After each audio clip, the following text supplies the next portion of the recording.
পরম অন্তরঙ্গ প্রিয় পার্শ্বদ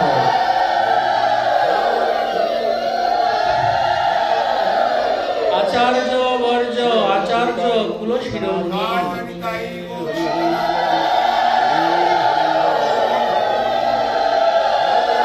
আচার্য কুলতিলক শ্রী শ্রী প্রেম ভক্তি মহারাজ নরোত্তম দাস ঠাকুর মহাশয়, ওনার প্রেম ভক্তি চন্দ্রিকা নামক মহাগ্রন্থে আস্বাদন প্রসঙ্গে গতকাল আমরা আস্বাদন করেছিলাম শ্রীচৈতন্য মনোভীষ্টম স্থাপিতম যেন ভূতলে স্বয়ং রূপম কদাময়ম দদাতি সপদান্তিকম এবং গোবর্ধন লীলা আদি।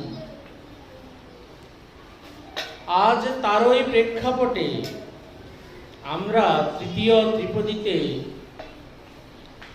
ঠাকুর মহাশয় বলছেন, শ্রীগুরু চরণপদ্ম কেবল ভকতি সদম বন্দমুই সাবধান মতে যাহারো প্রসাদে ভাই এভব তরিয়া যায় কৃষ্ণ প্রাপ্তি হয় যাহা হইতে।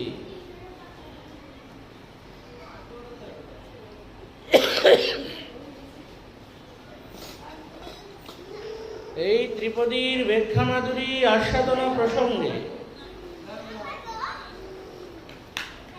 ঠাকুর মহাশয় বলছেন, বন্দমুই সাবধান মতে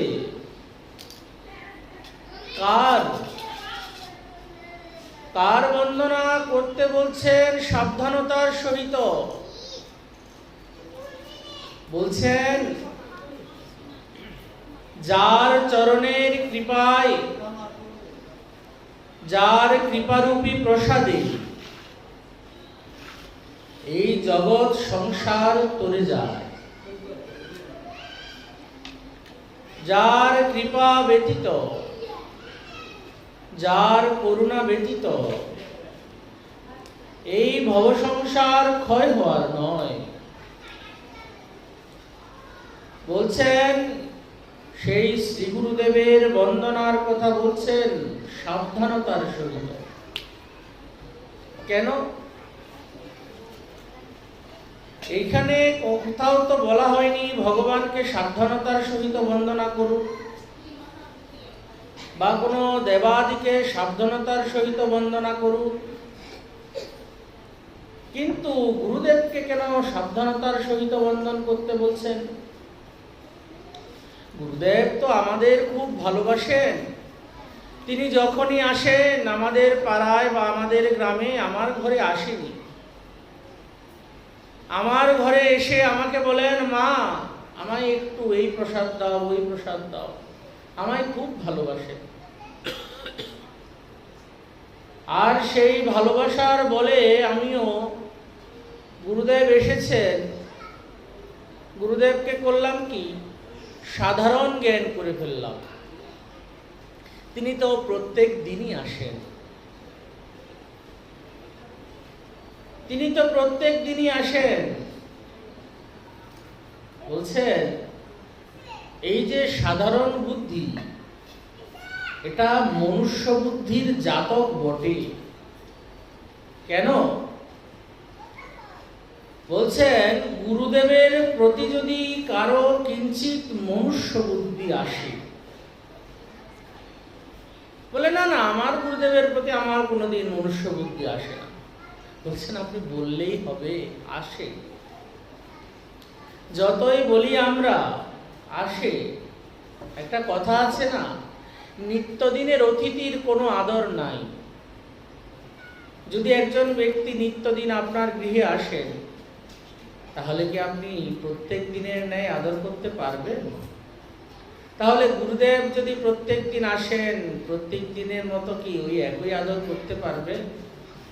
না বছরে একদিন অনুষ্ঠান করব, গুরুদেবকে আনবো, ঢাকঢোল পিটাবো, গুরুদেবের চরণ ধোয়াবো, সেই চরণামৃত পান করব, তারপর গুরুদেব রন্ধনাদি করলেন বা আমরাই রন্ধনাদি করলাম, গুরুদেব ভোগ লাগালেন, ভোগারতি করলেন, গুরুদেবের থেকে অধরামৃত নিলাম, প্রসাদ পেলেন, গুরুদেব বিশ্রাম করলেন, বিকেলবেলা যদি থাকেন গুরুদেব তবে একটু হরিকথা বললেন,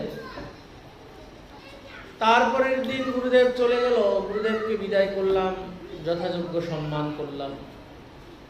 এটা তো একদিনের কৃত্য। যদি এমনটা প্রতিদিন হয়, ঠিক ঠিক শ্রদ্ধা রাখতে পারবো কি? কেন পারবো না? বলছেন মনুষ্য বুদ্ধি আছে কিনা। যদি মনুষ্য বুদ্ধি না থাকতো তবে ঠিক ঠিক শ্রদ্ধা করতে পারতাম। আমাদের গুরুদেবের মনুষ্য বুদ্ধি যায়নি। গুরু সেবার যে সাবধানতার কথা বলা হচ্ছে না, বড় সূক্ষ্ম। ভগবত ভক্তির যে রাজ্যটা, এই ভগবত ভক্তির রাজ্যটা অত্যন্ত সূক্ষ্ম।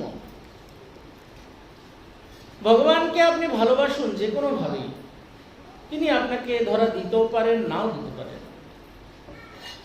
কিন্তু যার মাধ্যমে ভগবানের সাথে সম্বন্ধ স্থাপন হলো, তাকে যদি কিঞ্চিত অবহেলনায় বা অবহেলায় বা কিঞ্চিত মনুষ্য বুদ্ধিতে যদি তার প্রতি নজর বা দৃষ্টি এসে যায়, সেই দিন সাধকের সাধন জীবন সম্পূর্ণরূপে নষ্ট হয়ে চলে গেল, ভেসে গেল, খাল বিলে ভেসে গেল। বলছেন তাহলে গুরুদেব যদি প্রত্যেক দিন আসেন কি করে হয়? আপনার গৃহে যে আপনার গুরুদেবকে প্রত্যেক দিন ভোগ লাগান, তাহলে কি আপনার গুরুদেব প্রত্যেক দিন আসে না? প্রত্যেক দিন কি গুরুবর্গকে ওই শুধু ছবিতেই, চিত্রপটে স্নান করান? চিত্রপট বুদ্ধি, সাক্ষাৎ বুদ্ধি হলো না। সাক্ষাৎ বুদ্ধি কি হলো না? যদি সাক্ষাৎ বুদ্ধি না হয়, সেবাই তো হলো না। যদি সাক্ষাৎ বুদ্ধি না থাকে, সেবাই তো হলো না। সেজন্য বলছেন যে বন্দময়ী সাবধান মতে। কেন সাবধানতার কথা বলছেন? বলছেন দেখুন, শাস্ত্রে গুরুদেবের চরণে সাবধানতার সহিত বন্ধন করার অনেকগুলো কথা বলেছেন, অনেকগুলো। গুরুদেবের যেন অপরাধ না হয় এই জন্য অনেক কথা বলেছেন। কেন? কেননা বলেন না, আমরা একটু শুনি। আচ্ছা, ওইদিকে থাকা বলেন বলেন, আর একটু আমরা একটু শ্রবণ করি না, কি বলছেন।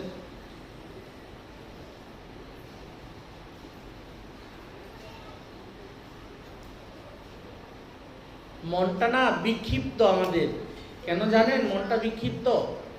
মনটা বিক্ষিপ্ত হওয়ার একটাই কারণ, যদি মুখে হাতে মালা থাকতো, হরিকথা শ্রবণের কালে যদি হাতে মালা থাকতো না, মনটা হয় হরিকথায় লাগতো, না হয় মালায় লাগতো, তাই তো? এখন মনটা না হরিকথায় লাগছে, না মালায় লাগছে। টিভি সিরিয়ালটা আজকে কি হবে জানেননি, ঘরের মধ্যে কতদিন কামভালা এসি ইত্যাদি ইত্যাদি বাক্যালাপ, লাভ নাই। হরিকথা আমাদের মহাজনগণ আমাদেরকে এমন করে বলেছেন, আপনি হরিকথা শ্রবণ করছেন, সাথে হরিনাম করুন। হরিকথা হৃদয়ে বসবে, হরিনাম জিহ্বার দ্বারা হৃদয়ে বসবে, হৃদয়ের যত মলিনতা পরিষ্কার হয়ে যাবে। কিন্তু যখন হরিকথা শ্রবণ কালে আপনি আন কথা বলবেন, তখন কি হবে? যারা মনোযোগ দিয়ে শ্রবণ করছেন, তাদের কৃত্য যত অপরাধ আদি আছে, যত পাপ আদি আছে, যারা কথা বলবেন, যারা অন্যমনস্ক থাকবেন, তাদেরকে ধরে নেবেন। কেননা হরিকথা যেখানে হয়, কলি মহারাজ সেখানে প্রবেশ করতে পারেন না। এই দুর্বিষহ কলিযুগ না। তো যখন কলিযুগ প্রবেশ করতে পারেন না, কলিযুগ করেন কি, হৃদয়টাকে বিক্ষিপ্ত করে দেন। তখন আর হরিকথায় মন লাগে না, বাহ্যিক বিষয়ে চিন্তাগুলো মাথায় এসে যায়। কার কাছে কত টাকা পাবো, কে আমার থেকে থালাবাটিটা নিয়ে গেছে, এই চিন্তাগুলো মাথায় এসে যায়। এটা একটা কলির দুর্বিষহ প্রভাব। সে যাই হোক, বলছেন শ্রীগুরু চরণপদ্ম কেবল ভকতি সদ্ম। কেবল ভকতি, কেবল ভকতি বলতে কি নিরন্তর, কোনো ভেদ আসবে না যে আজকে গুরুদেব আসলেন কালকেও আবার আসলেন। বলছেন যেদিন তার চরণে আত্মসমর্পণ করেছি না, আমরা মনে করি কি আমি কার, আমি তো আমার সংসারের, আমার পতির, আমার পুত্রের, আমার মাতার, আমার পিতার। না না, এটা নয়। শাস্ত্র বলছেন একজন পতিপত্নী তারা কি করেছেন, গুরুচরণ আশ্রয় করেছেন। তো এখন যখন গুরুচরণ আশ্রয় করেছেন, যে বৈষ্ণব অপরাধ শুধু বাইরে করলে হয় যে বৈষ্ণব অপরাধ, বৈষ্ণব অপরাধ ঘরেও হয়। শুধু বৈষ্ণব অপরাধ বাইরে হয় না, যে বাইরের সাধুদের নিন্দা করলাম তাতে বৈষ্ণব অপরাধ হলো না। না, ঘরের মধ্যেও বৈষ্ণব অপরাধ হয়। বলছে কেমন, আপনি যখনই ভগবত চরণারবিন্দে আপনার গুরুদেবের চরণে শরণ নিয়েছেন, গুরুদেব আপনাকে করলেন কি, কর্ণে মন্ত্র দিলেন। যেই মন্ত্র দিলেন আপনি কৃষ্ণচরণের দাস হয়ে গেলেন, রাধা দাসী হয়ে গেলেন। যেই আপনি রাধা দাসী হলেন, এখন আপনার পতিদেবতাও কৃষ্ণচরণে আত্মসমর্পণ করেছেন, তিনিও রাধা দাসী হয়ে গেলেন। এখন রাধা দাসীতে যদি ঝগড়া হয়, অপরাধ হয় কি না? আপনি যেমন বৈষ্ণবতা অর্জন করেছেন গুরুদেবের চরণে শরণ নিয়ে, আপনার পতিও তো অর্জন করেছে, আপনার পত্নী অর্জন করেছে। এখন পত্নী যদি পতির বিরূপ চলেন, তাহলে বৈষ্ণব অপরাধ হবে। বৈষ্ণব অপরাধ শুধু বাইরে হয় না, ভিতরেও হয়। কিন্তু আমরা সাধারণ দৃষ্টিকোণ করি। তো আমরা যদি বৈষ্ণব দৃষ্টিজ্ঞান করতাম, কেউ যদি আমাদের বাইরের লোক নিন্দা করে, হ্যাঁ আমাকে নিন্দা করছিস, আমার পাপগুলো তোর কাছে যাবে। আরে পতির নিন্দা করলেও পাপগুলো যাবে। কেন? তখন তিনি আর পতি নাই, তখন তিনি আর পত্নী নন। যখন জাগতিক সম্বন্ধ থাকে না, তখন পতি পত্নী হন। কিন্তু যেই মুহূর্তে গুরুচরণ আশ্রয় হয়, গুরুদেবের দ্বারা ভগবানের চরণ আশ্রয় হয়, তখন পতি পত্নী উভয়েই ভগবত ভক্ত হয়ে যান, উভয়েই বৈষ্ণব হয়ে যান। আর তখন উভয়েই যখন বৈষ্ণব হয়ে যান, সেইখানে যদি একজন আরেকজনের প্রতি বিরূপ আচরণ করেন, তাহলে কি বৈষ্ণব অপরাধ হবে না? তাহলে বলুন, পতিদেব কি বৈষ্ণব নন বা পত্নী কি বৈষ্ণব নন? তাহলে বিরূপ আচরণ তো করা যাবে না।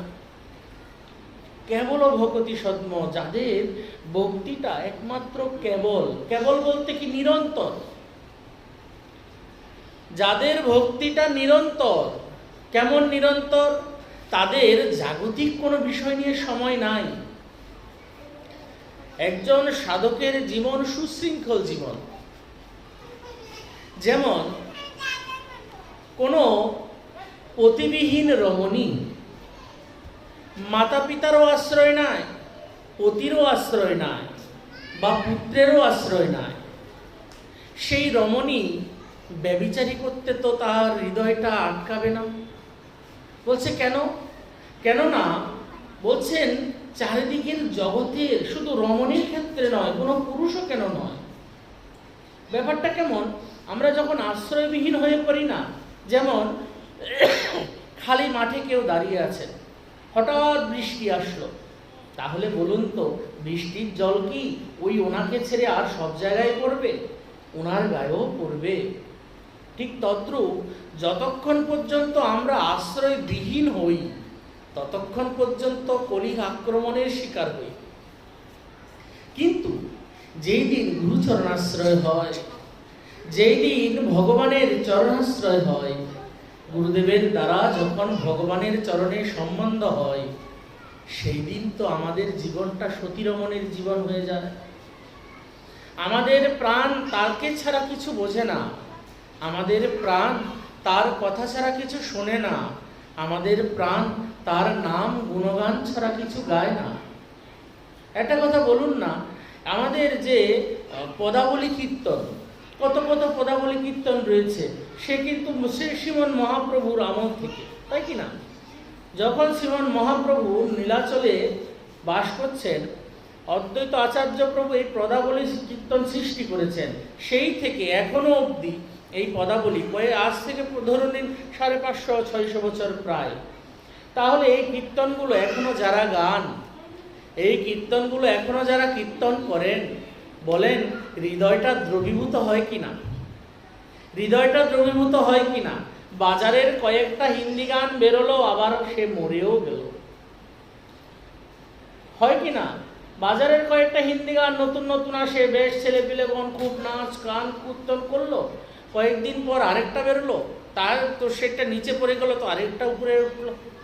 কিন্তু ভগবত ভজনীয় সম্বন্ধ যুক্ত ওগুলো তো নিত্য বস্তু। যেগুলো অনিত্য সে তো নষ্ট হবেই, কিন্তু যেগুলো নিত্য বস্তু সে তো সম্বন্ধ দাঁড়িয়ে থাকবে। তখন সেই কীর্তনগুলো করতে বলুন তো এখনো হৃদয় বিগলিত হয় কিনা? গৌরাঙ্গ বলিতে হবে পুলক শরীর, হরি হরি বলিতে নয়নে ববেনি, আর কবে নিতাই চাঁদের করুণা হইবে, সংসার বাসনা মোর কবে তুচ্ছ হবে। বলুন না, গাই কি এই কীর্তনগুলো যখন হৃদয় দ্রবীভূত হয়তো? গৌরাঙ্গকে রন্ধন করছি, রন্ধন করতে করতে গৌরাঙ্গ বলিতে কবে হবে পুলক শরীর, হরি হরি বলিতে নয়নে ভবেনি। এখনো কি নয়নে নির্ভয়? হ্যাঁ বয়। যারা তো ওই হৃদয়টা না, এই হৃদয়টা যারা তার চরণে দিয়েছেন তাদের এখনো নয়নে নির্ভয়। আমার হচ্ছে না। কেন হচ্ছে না? অপরাধ হলে মম চিত্ত ভেল বজ্র সম, তুয়া নামে নালো ভেবিকার। আমাদের যখন অপরাধ হয় তখন চিত্তটা না বজ্রের মতো কঠোর হয়ে যায়, চিত্তটা বজ্রের মতো কঠোর হয়ে যায়। আর বজ্রের মতো কঠোর বস্তু থেকে কখনো ভগবানের ভক্তিরূপী কমল ফোটে? ভগবানের ভক্তিরূপী কমল তো সেইখানে ফোটে, যেমন গোবরে পদ্ম ফুল। দেখবেন অনেক জায়গায় দেখা যায় পিতামাতা ভক্ত নয়, কিন্তু পুত্রটা বেশ ভক্ত। আবার অনেক জায়গায় দেখা যায় পিতামাতার মধ্যে হয়তো পত্নী ভক্ত, কিন্তু পতিদেব ভক্ত নয়। আবার অনেক জায়গায় দেখা যায় পতি খুব ভক্ত, পত্নী তার বিরূপ। হয় না সংসারে? কিন্তু যেইখানে সমস্ত পরিবার ভগবত ভক্ত, এই তো গোবরে পদ্ম ফুল। তাই বলছেন রন্ধন করতে করতে যখন বলছেন হ্যাঁ হরি হরি বলিতে নয়নে ববে নীর, আর কবে নিতাই চাঁদ করুণা করিবে, সংসার বাসনা মোর কবে তুচ্ছ হবে। বিষয় ছাড়িয়া কবে শুদ্ধ হবে মন, কবে হাম হেরবশ্রী মধুর বৃন্দাবন। রূপ রঘুনাথ পদে হইবে আকুতি, কবে হাম বুঝব সে যুগল প্রীতি। রূপ রঘুনাথ পদে হৌ রঘু মোর বাস, প্রার্থনা করে সদা নরোত্তম দাস। দেখুন সেই কখনকার পদ। ঠাকুর মহাশয় এই সে কখনকার পদ, আজ থেকে হয়তো 250-300 বছর হয়ে গেল ঠাকুর মহাশয়ের সেই পদ। তাহলে সেই পদ এখনো গেয়ে গেয়ে ভক্তরা কাঁদেন। কেন কাঁদেন? ওই যে কেবল ভূপতি সদ্ম, তারা নিরন্তর ওই বস্তুটাকে, নিত্য বস্তু তো নিত্যই আসে, নিত্যই থাকে, নিত্যই বিশ্রাম করে, নিত্যই প্রসাদ পায়, নিত্যই চরণামৃত নেই, নিত্যই অধরামৃত পাই। গুরুদেব তো নিত্য বস্তু। আমরা মনুষ্য বুদ্ধি করি না। মনুষ্য বুদ্ধি করার ফলে আমাদের হৃদয়টা ওই বজ্রের ন্যায় শক্ত হয়ে যায়। তখন হৃদয়টার ওই গুরুদেবের কথা শুনতে হৃদয় বিগলিত হয় না। গুরুদেবের কথা বলতে কারো চোখ দিয়ে অশ্রু বেরোয় না। কেন? হৃদয়টা বজ্র তুল্য কিনা। বলছেন ভজরে ভজরে ভাই শ্রীগুরু চরণ, শ্রীগুরু চরণ ভজিলে পরে পাবে গৌরাঙ্গ প্রেমধন। বলছেন শ্রীগুরু চরণ ভজলে গৌরাঙ্গ পাবো, কি করে পাবো? একটা গ্রন্থ আছে, গ্রন্থের নাম চৈতন্য চন্দ্রামৃতম। এই গ্রন্থগুলো না যখন আমাদের বঙ্গদেশে না, সত্যি কথা বলতে কি মা জানেন, আমাদের যে বঙ্গদেশ, আমাদের যে এখনো বর্তমান প্রচারকগণ, গ্রন্থ সম্বন্ধে তাদের অত্যন্ত ধারণা কম। গ্রন্থ সম্বন্ধে অত্যন্ত ধারণা কম। কেউ মনে করলেন আমি 2-4টা গ্রন্থ একটু অধ্যয়ন করলাম, বেশ আমি একজন পাঠক হয়ে গেলাম। এখন পাঠক ঘরে ঘরে ঘরে ঘরে যেখানে দেখবেন সেখানেই পাঠক, যেই পাচ্ছে সেই বেশাসনে বসে বেশ সুখ নারদ সকলেই হয়ে যাচ্ছে। কিন্তু একটা কথা কি জানেন মা, বলছেন গ্রন্থ অনুভব থাকতে হয়। গ্রন্থের অনুভব যদি না থাকে, আমি আবল তাবল ছর বেছর বলে যাব, সামনে বসে থাকা সেই ভক্তগণ তাদের হৃদয়টা তো কোমল। তাদের হৃদয়টা যখন কোমল, আচ্ছা অমুক গোসাই বলেছে এই কথা, এখন আরেক গোসাই এসে বলল আরেক কথা, তারপরে আরেক গোসাই আসলো তিনি বলল আরেক কথা, কার কথা নেব? কারো কথার সাথে, কারো মতের সাথে, কারো পথের সাথে আমাদের মিল নাই। কোথায় যাব আমরা? আমরা সহজ সরল সাধারণ যখন মনে হয় যে কৃষ্ণ ভক্তিতে কেন আসলাম, এদের মতো এত পেঁচাল পাড়ার লোক বা এদের মতো এত ঝামেলা আর কোথাও বুঝি কোনো সম্প্রদায়ে কোথাও নাই। আছে কি? কোথাও নাই। বলে কেন? কেননা সিদ্ধান্তহীনতা। কেন সিদ্ধান্তহীনতা? একটাই কারণ, গ্রন্থের অধ্যয়ন নাই তো।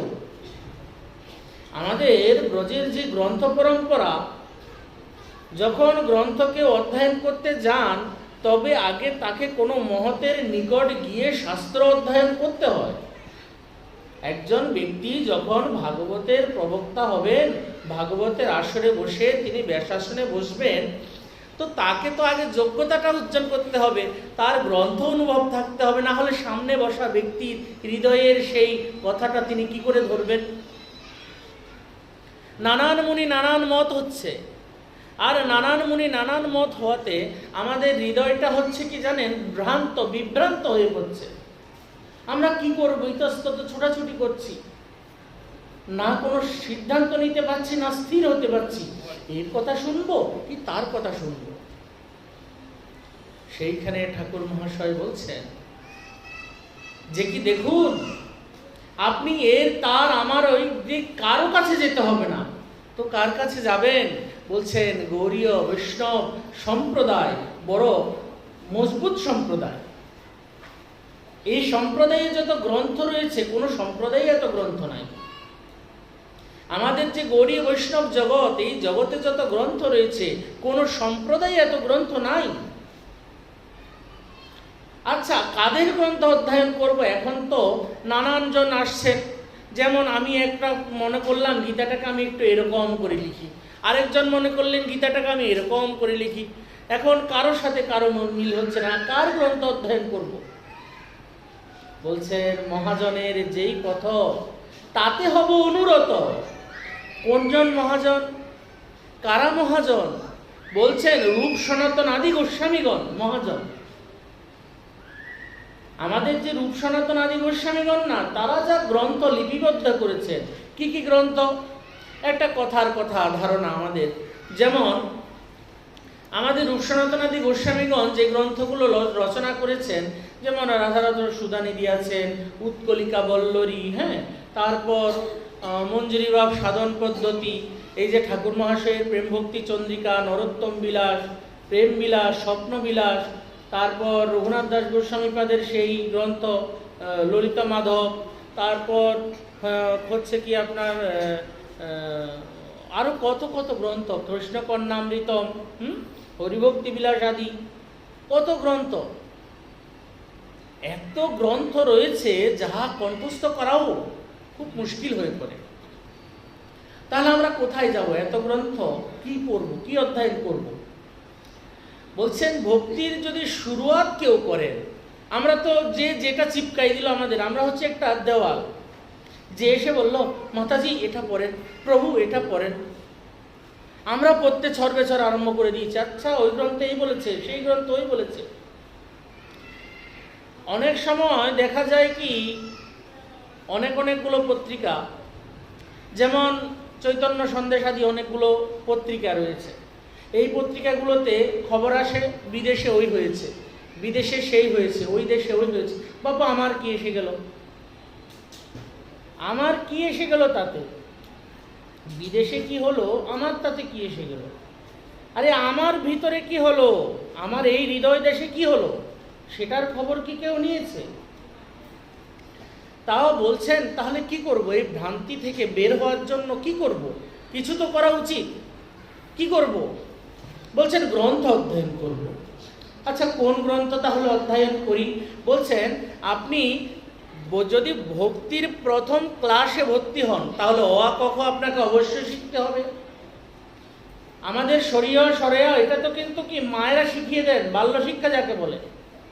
তো এই যে অ আ ক খ গ ঘ, এই হচ্ছে প্রথম, হচ্ছে কি ভক্ত চরিত্র, ভক্তমাল। ভক্তমাল গ্রন্থ অধ্যয়ন ব্যতীত ভক্তি জগতে প্রবেশই হয় না। কেন? ভক্তমাল গ্রন্থ অধ্যয়ন করলে সাধুতে শ্রদ্ধা জাগবে, ভক্তিতে শ্রদ্ধা জাগবে, ভগবানের ভক্ততে শ্রদ্ধা জাগবে।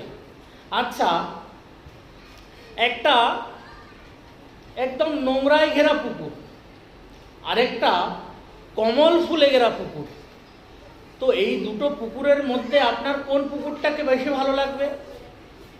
বলুন না, কোন পুকুরটা? যেই পুকুরটাতে কমল ফুটেছে তাকে দেখে হৃদয়টা আনন্দিত হবে, বাহ কত সুন্দর পদ্ম ফুটেছে। আর যেই পুকুরটা নোংরা, সেই পুকুরটা দেখলে কি ভালো লাগবে? কোনোদিনও ভালো লাগবে না। এখন আমাদের জীবনটা কেমন? নোংরা ভরা পুকুর। আমরা ভক্তি করছি, কিন্তু না জানছি শাস্ত্র, না জানছি সিদ্ধান্ত। যে যেদিকে বলছে পাল তুলে দৌড়াচ্ছি, আরে উনি বলেছেন এমন ভালো, উনি বলেছেন এমন ভালো। অপরাধের ভয় তো আর এখন কার মধ্যে নাই। অপরাধ রূপী একটা যে বস্তু আছে, আমরা শুধু অপরাধটা কোথায় দেখায় জানেন? যে কি, তোমার বাড়িতে গেলাম, তুমি 10 টাকা দক্ষিণা কম দিয়েছ, তোমার অপরাধ হবে। ঠাকুরকে বিদায় দিতে 10 টাকা কম দিয়েছ, তোমার অপরাধ হবে। এইগুলোতেই অপরাধ দেখায়। এগুলো কিন্তু আমরা একটা করি কি, একটা আবরণ দিয়ে রাখি, যেন লোকে ভয়ে বাপরে বাপ কি হলো, অনেক কিছু পড়লো বুঝি, আকাশ পেটে পড়বে বুঝি। এগুলো নয় কিন্তু, এটা বৈষ্ণব ধর্ম নয়। বৈষ্ণব ধর্ম হচ্ছে উদারতা ধর্ম। সাধু কার জন্য? সাধু, আমার গুরুদেব বলতেন, বাবা সাধু হয়েছ কার জন্য হয়েছ? সাধু কার জন্য হয়েছ? বলছে জগৎ জীবের জন্য হয়েছ সাধু। তোমার সুখের জন্য যদি তুমি সাধু হও, তোমার সাধুত্বে কোনো দাম নাই। তুমি যদি জগতের সুখের জন্য সাধু হও, তবে তোমার সাধুত্বে দাম। বলছে জগতের সুখের জন্য সাধু? বলছেন হ্যাঁ, জগৎকে যদি তুমি সুখী করতে না পারো, তবে তোমার সাধুত্বে কোনো কিছু আসে যায় না। তোমার মতো এমন কত সাধু দিনে রাতে ঘুরে বেড়াচ্ছে। সাধু দেখতে হয়, বৃন্দাবনে যাবেন, যেদিকে যাবেন সেদিকে সাধু, যেদিকে যাবেন সেদিকে সাধু। তো বলছেন দেখুন, সেই জন্য বলছেন আমাদের হৃদয়ে প্রথমে আগে কি জাগবে? শ্রদ্ধা। যদি হৃদয়ে শ্রদ্ধা না জাগে, বিশ্বাস না জাগে, আমরা ভজন করতে পারবো না। তো দৃঢ় হয়ে ভজন করতে পারবো না। এটা ঠিক না ওটা ঠিক, এটা ঠিক না ওটা ঠিক, সন্দেহ আসবে। আর যখনই সন্দেহ আসবে, তখন মনটা বিভ্রান্ত হবেই, যে একাদশীটা আজ করব না কাল করব, কাল করব না আজ করব, দশমী যুক্ত করব না দ্বাদশী যুক্ত করব, কোনটা ভালো? কেউ বলছে ভাই দশমী যুক্ত করো, কেউ বলছে ভাই দ্বাদশী যুক্ত করো, কেউ বলছে সদবাদের একাদশী হয় না, কেউ বলছে বীরবাদের একাদশী হয় না। আরে ভাই, আমরাও তো মানুষ, কোন দিকে যাবো? এত টানা হেসড়ে করলে কোন দিকে যায়? আমরাও তো ভাই মানুষ, সাধারণ মানুষ। তো বলছেন এগুলোর একটাই সমাধান। কি বলছেন? আগে নিজে অধ্যয়ন করুন, গ্রন্থকে নিজে বুঝুন, গ্রন্থের সাথে বন্ধুত্ব করুন। যখনই গ্রন্থের সাথে বন্ধুত্ব করবেন, যখনই গ্রন্থের সাথে আপনার সম্বন্ধ স্থাপন করবেন, গ্রন্থ ভগবান আপনার হৃদয়ে আপনিই প্রকট হয়ে যাবে। ভক্তি জগতে প্রবেশ করতে গেলেই যদি থাকে মনে গোলমাল, তবে বড় ভক্তমাল। আগে মনের গোলমাল তো দূর করব, তবে তো ভক্তি জগতে প্রবেশ হবে। এখন মনের গোলমালই যায় নাই। আমি এখন করলাম কি, আমি আপনাদের সামনে খুব ভালো, কিছুক্ষণ পর আমি এমন একটা দুষ্কর্ম করলাম, আপনি নিন্দা না করে পারবেন আমার? সাধু এরকম কাজ করলো, বলবেন কিনা? ঠিক এইরূপ কিন্তু ভক্তমাল গ্রন্থ আমাদের এটা শিখায় না। ভক্তমাল গ্রন্থ আমাদের কি শেখায়?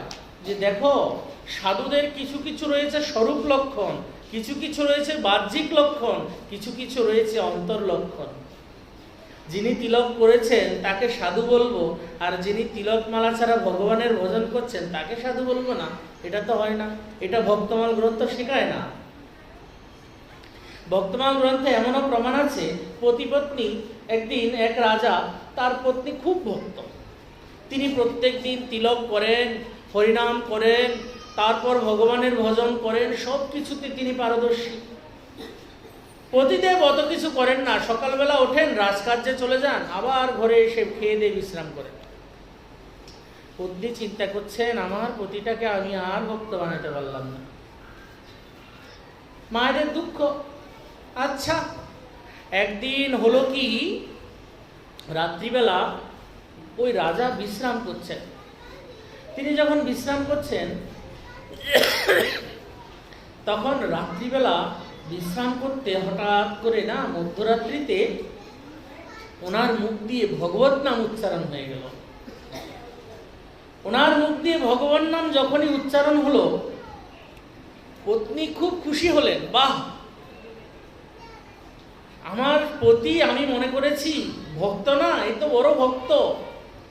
যখনই ভগবত নাম উচ্চারণ হলো, পত্নী করলেন কি, আলো জ্বালালেন। আলো জ্বালিয়ে দেখছেন পতির সর্বাঙ্গী অষ্টসাত্ত্বিক বিকার। পত্নী তো মহা খুশি, সকালবেলা সারা রাজ্যে ঢেলে পিটিয়ে দিল, আজকে আনন্দ উৎসব, সবাইকে ভোজন করানো হচ্ছে, আয়োজন চলছে, বিবিধ বাদ্য কীর্তনাদি হচ্ছে।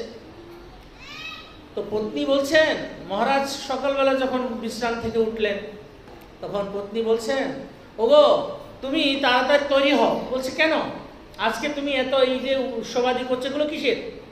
আরে একটা মজার ব্যাপার হয়েছে। বলছে, কি হয়েছে? বলছে, আমি এতদিন ভাবতাম তুমি ভক্ত নও, বলে তোমার ভক্ত রক্ত এগুলো ছাড়া তো তুমি। বলছেন, না না মহারাজ, আপনি শুনেন, আমি এতদিন আপনার প্রতি দেশভাব করেছি, যে মনে করেছি আপনি ভক্ত নন, কিন্তু আমি তো জানতাম না আপনি এত বড় ভক্ত। হ্যাঁ, তুমি উল্টো পাল্টা কথা বলছো, আমি কি করে ভক্ত? ভক্ত তো তুমি, আমি কি করে ভক্ত? বলছেন, না মহারাজ, আমি জানতে পেরেছি। কি করে জানলে? বলছে, আপনার মুখে নাম বেরিয়ে গেছে। বলে, নাম বেরিয়ে গেছে? বলছেন, হ্যাঁ। আহা, নাম যখন বেরিয়ে গেল তখন আমার প্রাণই তো বেরিয়ে গেছে, আমি আর থাকবো না।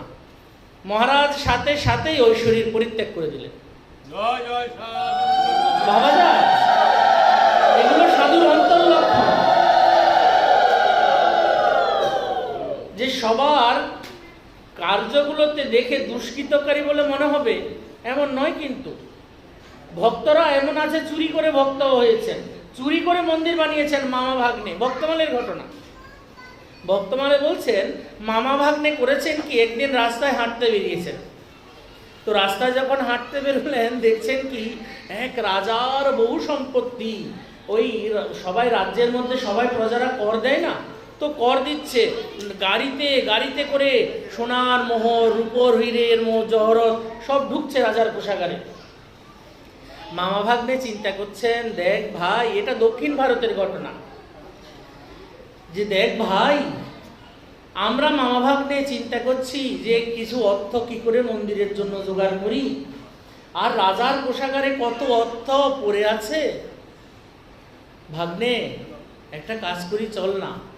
কি মামা? বলছে, চল রাজার কোষাগারে ডাকাতি করি। তো বলছেন, রাজার কোষাগারে যদি ডাকাতি করি মামা, মৃত্যুদণ্ড দেবে তো ধরতে পারলে। আরে মৃত্যুদণ্ডের কথা ফেলে রাখ, তুই আগে ডাকাতি তো করি। মামা ভাগ্নে করেছেন কি, ওই রাজ্যের কোষাগারকে চুরি করেছে, ডাকাতি করেছে, করে ভাগ্নে সম্পত্তি নিয়ে বেরিয়ে গেল ঝুলিটা নিয়ে।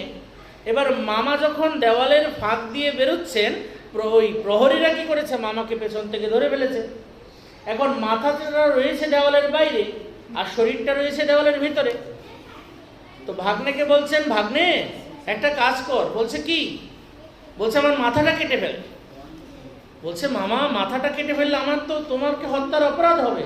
বলছে আরে তুই চিন্তা করিস না, তুই মাথাটা কেটে তো নিয়ে যা, তবে তো আমার পরিচয় আর কেউ পাবে না। দেহটাকে কে চিনতে পারে? মাথা যদি না থাকে দেহকে তো কেউ চিনতে পারবে না, তুই মাথাটা কেটে নিয়ে চলে যা। ধনের সাথে ভাগ্নে মাথাটাই কেটে নিয়ে চলে গেল। যখন ওই মাথাটা কেটে নিয়ে চলে গেল, ওইদিকে ভাগ্নে গিয়ে মন্দির নির্মাণের জায়গায় সেখানে মিস্ত্রিদের লাগিয়ে এসছে, দেখছে মামা গিয়ে ওইখানে তদারকি করছে। দেখুন, অথচ প্রাকৃত শরীরটা এখানে ছুটে রয়েছে, অপ্রাকৃত দেহে ওইখানে সেবা করছে। ভাবা যায় এগুলো ভক্তির লক্ষণ? যদি ভক্তমাল গ্রন্থ অধ্যয়ন করা না হয়, সাধুদের প্রতি যে দেশভাব, বিদ্বেষ ভাব, মনে হয় যে কি আরে উনি আমার গুরু পরম্পরা, উনি আমার গুরু ভাই, উনি আমার, উনাকে দিয়ে আমি বৈষ্ণব সেবাটা করি। আরগুলো আরগুলো ওদেরকে দরকার কি, ওরা আমাদের গোষ্ঠী নেই। সাধুদের প্রতি যে বিদ্রুপ, মানে কিঞ্চিত বিরূপ ভাব, এটা আমাদেরকে মুক্তি জগতে কিন্তু অগ্রসর হতে দেয় না। বলছেন আমাদের সনাতন গোস্বামীপাদ বলছেন না বৈষ্ণব বন্দনাতে, শ্রীগু বৈষ্ণব চরণ করিব বন্দন শ্রীগুরু চরণ ভাবি। আমরা যে বৈষ্ণবের চরণ বন্দনা করব না, কি করে বন্দনা করব? বলছেন শ্রীগুরু চরণ ভাবি। এখন শুধু আমি আমার গুরুদেবই বৈষ্ণব, আমার গুরু ভাইরাই বৈষ্ণব, আমাদের গুরুদেবের 14 গোষ্ঠী এগুলোই বৈষ্ণব, আর বাদ বাকি যায় পারবে, তাদের সাথে আমাদের কোনো কি মতলব নাই। বলছে না না, এইরূপ ভাবনা হৃদয়ে আসা মাত্রই সমস্ত বৈষ্ণব জগতের চরণে অপরাধ হয়ে যায়।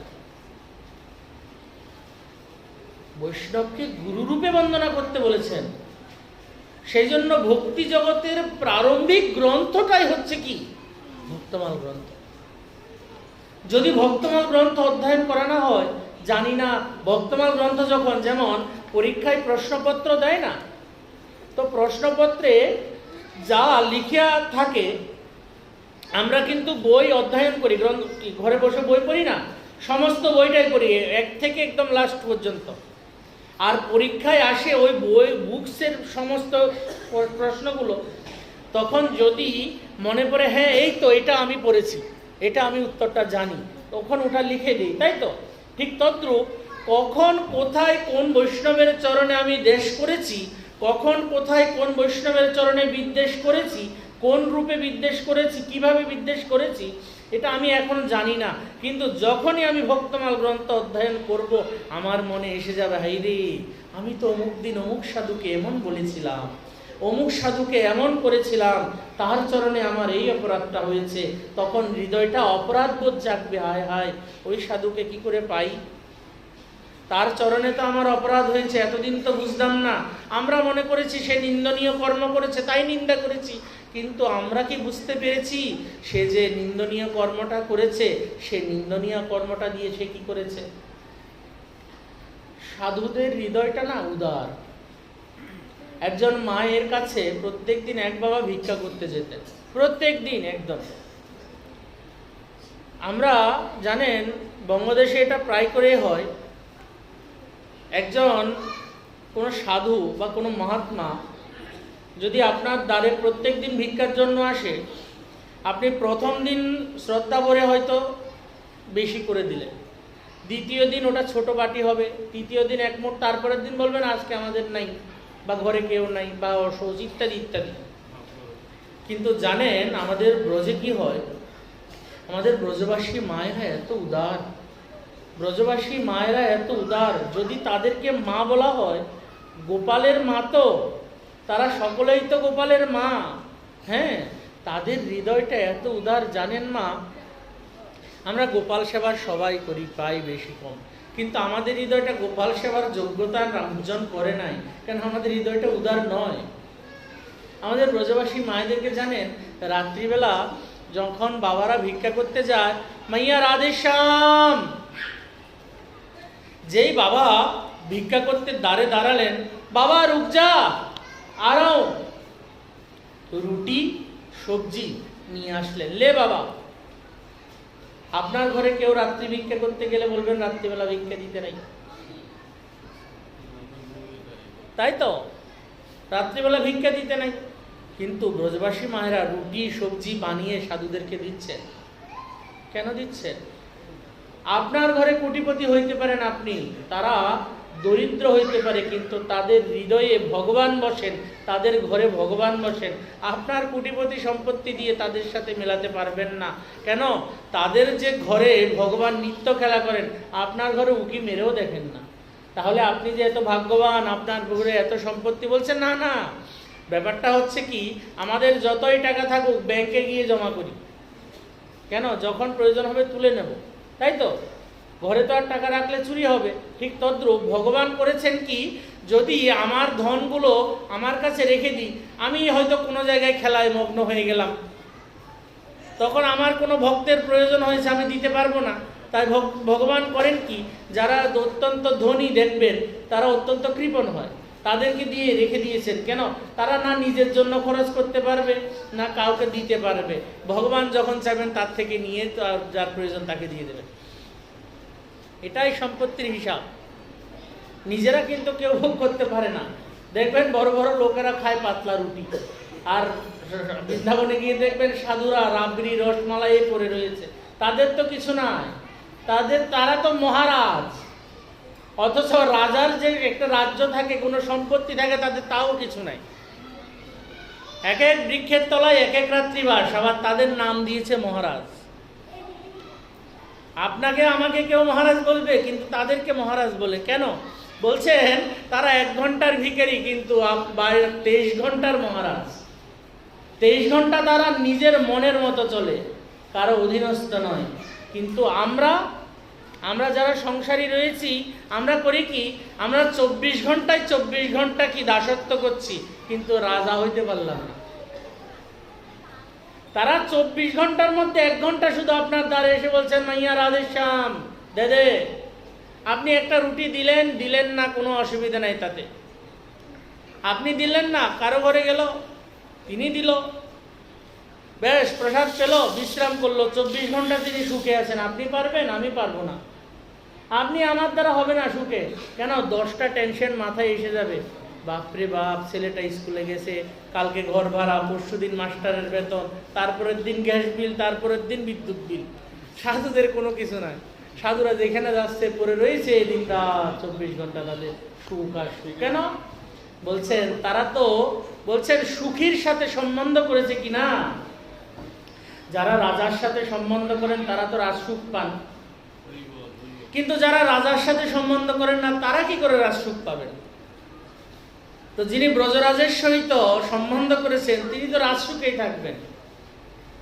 যারা ভগবত ভক্ত পরিবারগুলো দেখবেন, ভগবত ভক্ত পরিবারগুলোতে হয় কি, যদি রন্ধন করা হয় ঠাকুরের জন্য, শুধু লবণ দিয়ে অন্ন। আজকে ঠাকুরকে কি দিলে? বলছেন আরে লবণ আর অন্ন, কোনো অসুবিধা নেই, দাও, প্রভু তো পেয়েছেন, পেয়েনি। কিন্তু ফ্রিজের মধ্যে ভরা আছে অখাদ্য অমেদ্য হারাদি। কি গো রান্না করলে না কেন? ওগো কোমরে ব্যথা, শরীর ভালো না, হ্যাঁ, কারো তো আবার হার্টে ব্লক, কারো হাই প্রেশার। মানে এগুলো কেন? বলছে ভোগে রোগ ভয়ম, ভোগে রোগ ভয়ম। যারা বেশি ভোগ করবেন তাদের তো রোগ হবেই। কোন পাগলের সুগার হইতে শুনেছেন? কোন পাগলের হার্ট অ্যাটাক হইতে শুনেছেন? কিন্তু যে খুব পরিষ্কার, খুব মানে একদম স্বচ্ছভাবে চলছে, বা খুব ভালোভাবে ফিটফাট করে নিজেকে ডায়েট করে কন্ট্রোল করে কত কিছু করে চলছে, তারই হার্ট অ্যাটাক হচ্ছে, সেই হার্ট অ্যাটাকে প্রথম মরছে। কিন্তু রাস্তার পাগলগুলো কোনোদিন যে হার্ট অ্যাটাকে মরেছে তার যে চিন্তাই নাই, ও তো হার্টই না, ওর হার্টটাই জগৎ থেকে বিতাড়িত হয়েছে। হ্যাঁ, কিচ্ছু নাই, ওদের কোনো রোগই নাই। কেন? ওদের ভোগ নাই তো। যাদের দেহস্মৃতি নাই, বলছেন দেহস্মৃতি নাই যার সংসার ভোগ কাহাতা। পাগলের কি দেহস্মৃতি আছে? দেখবেন ব্রজে যাবেন, ব্রজ বৃন্দাবন হচ্ছে একটা পাগলাগারো। পৃথিবীতে দুইটা পাগলখানা আছে, দুইটা পাগলখানা সর্বশ্রেষ্ঠ। একটা পাগলাগারো হচ্ছে আগ্রা, যেখানে গেলে মানুষ ভালো না হওয়া পর্যন্ত ছাড়ে না। যেমন বাংলাদেশে আছে পাবনা, কিন্তু ঠিক পুরো পৃথিবীর মধ্যে শ্রেষ্ঠতম পাগলখানা হচ্ছে কি আগ্রা। পৃথিবীর মধ্যে শ্রেষ্ঠতম পাগলখানা হচ্ছে আগ্রা, যার নাম গিনেস বুক অফ ওয়ার্ল্ডে উঠেছে। কেন? ওইখান থেকে যতক্ষণ পর্যন্ত একজন পাগল সুস্থ মস্তিষ্ক না হচ্ছে তাকে ততক্ষণ ছাড়া হবে না। ওইখানে গেলে কোনো পাগলকে ওইখানে ভর্তি করালে পাগল ভালো হইতে বাধ্য। কিন্তু একটা পাগলখানা বৃন্দাবন এমন, যেখানে গেলে যে যদি কোনো পাগল ভর্তি হয়েছে সে আরো পাগল হয়ে গিয়েছে। আগ্রার পাগলখানা থেকে তো ফিরে আসার একটা আশা আছে, কিন্তু বৃন্দাবনের পাগলখানা থেকে ফিরে আসার কোনো আশা নেই। ওই নিরাশাই একদম ছেড়ে দিতে হবে যে বাপু তুমি যাচ্ছ বৃন্দাবনের পাগলখানায়, তো তোমার আশা করা যাবে না। ভোটার তালিকা থেকে নামটা মুছে দিতে হবে, যে কেন ওই পাগল আর ফিরবে না বৃন্দাবন থেকে। কেন? ওটা রাধারানীর অনাথালয়, ওটা রাধারানীর পাগলখানা। ওইখানে তারা গিয়ে পাগল হয়েছেন না, তারা ব্রজেশ্বরীর নাম নিয়ে ধুলোয় গড়াচ্ছেন। তারা ব্রজেশ্বরী হা, রাশেশ্বরী হা, বৃন্দাবনেশ্বরী। যমুনার জলগুলো নামা পোকাগুলো মনে মন করে, যমুনার জলে পোকাগুলো মনে মন করে কালো হয়ে গিয়েছে। কত নর্দমা যমুনার জলে পড়ছে। সাধারণ লোকের স্নান করতে না ঘৃণা হবে, কিন্তু পাগলগুলো দিয়ে দেখেন জয় যমুনা মহারানী কি চুপ করে পড়ে যাচ্ছে। কেন? তারা তো পাগল। ভালো মানুষ কি ওখানে স্নান করবে? রাধাকুণ্ডের জলগুলো লবণ, হ্যাঁ, একটু লবণ জল দিলে তো আমাদের মাথার চুল চলে যাবে। হ্যাঁ, আর দেখবেন গিয়ে রাধাকুণ্ডে নিরন্তর পাগলগুলো স্নান করছে আর স্নান করছে, একবার দুবার তিনবার চারবার করে। কেন? কিসের আশায়? বলছেন রাধাকুণ্ড যেইজন করে একবার এই রাধা কুণ্ডে স্নান, রাধা সম প্রেম কৃষ্ণ তারে করেন দান। সে রাধারানীর প্রেম পাওয়ার জন্য তারা রাধা কুণ্ডে বারবার স্নান করছেন, বারবার স্নান করছেন।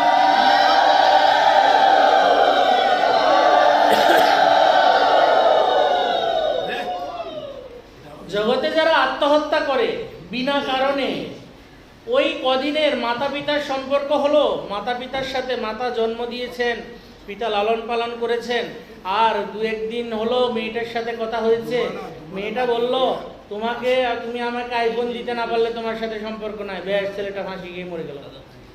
বা ছেলেটা বলল যে তোমার সাথে আমার কালকে থেকে আর সম্পর্ক নাই, মেয়েটা ফাঁসি খেয়ে মরে গেল। একটা জিনিস ভাবেন, মৃত্যুটা কত সাধারণ, এই জগতে মৃত্যুটা কত সাধারণ। আরে বাবু তুই যদি এখানে মরছিস কেন? তোর যদি এতই দুঃখ তুই ব্রজে চলে যা ভাই, ব্রজে চলে যা, সেখানে গিয়ে একটু দুঃখ পেয়ে দেখ না, মা বাবাকে মনে পড়বে। কেন? 52 ডিগ্রি গরম। মা জানেন এখানে যদি 34 ডিগ্রি গরম পড়ে না, আমরা পাগল হয়ে যাব। শরীরে ওইখানে ফোসকা পড়ে যায় গরমে, পায়ে চলতে পারবে না, পা ফেটে রক্ত বেরোবে, নাক দিয়ে রক্ত বেরোয়, ব্লাড বেরোয়। শরীর এত গরম হয়ে যায়, টেম্পারেচার এত হাই, নাক দিয়ে ব্লাড বেরোয়। ভাবা যায়? নাক দিয়ে ব্লাড বেরোয়। ঠান্ডা এমন পরে, হ্যাঁ, হাত পা জড়ো হয়ে যায়, এমন এমন সময় মাইনাস হয়ে যায় টেম্পারেচার। কি আশায় পড়ে আছে ওই পাগলগুলো ওইখানে। এমন এমন পাগল দেখবেন যাদের গায়ে কাপড়ও নাই। অনেকে বাবাজি মহারাজরা আছেন না, তারা কাপড় বস্ত্র পরিধান করেন না, শুধু ওই লজ্জা আচ্ছাদনের নিমিত্ত এক মেয়াদ কাপড় পরে আর কপিনটা পরে, শরীরে কোনো বসন নাই। তারা মহারাজ না হয় কি আমরা মহারাজ হব? তারা মহারাজ না হয় আমরা হব মহারাজ।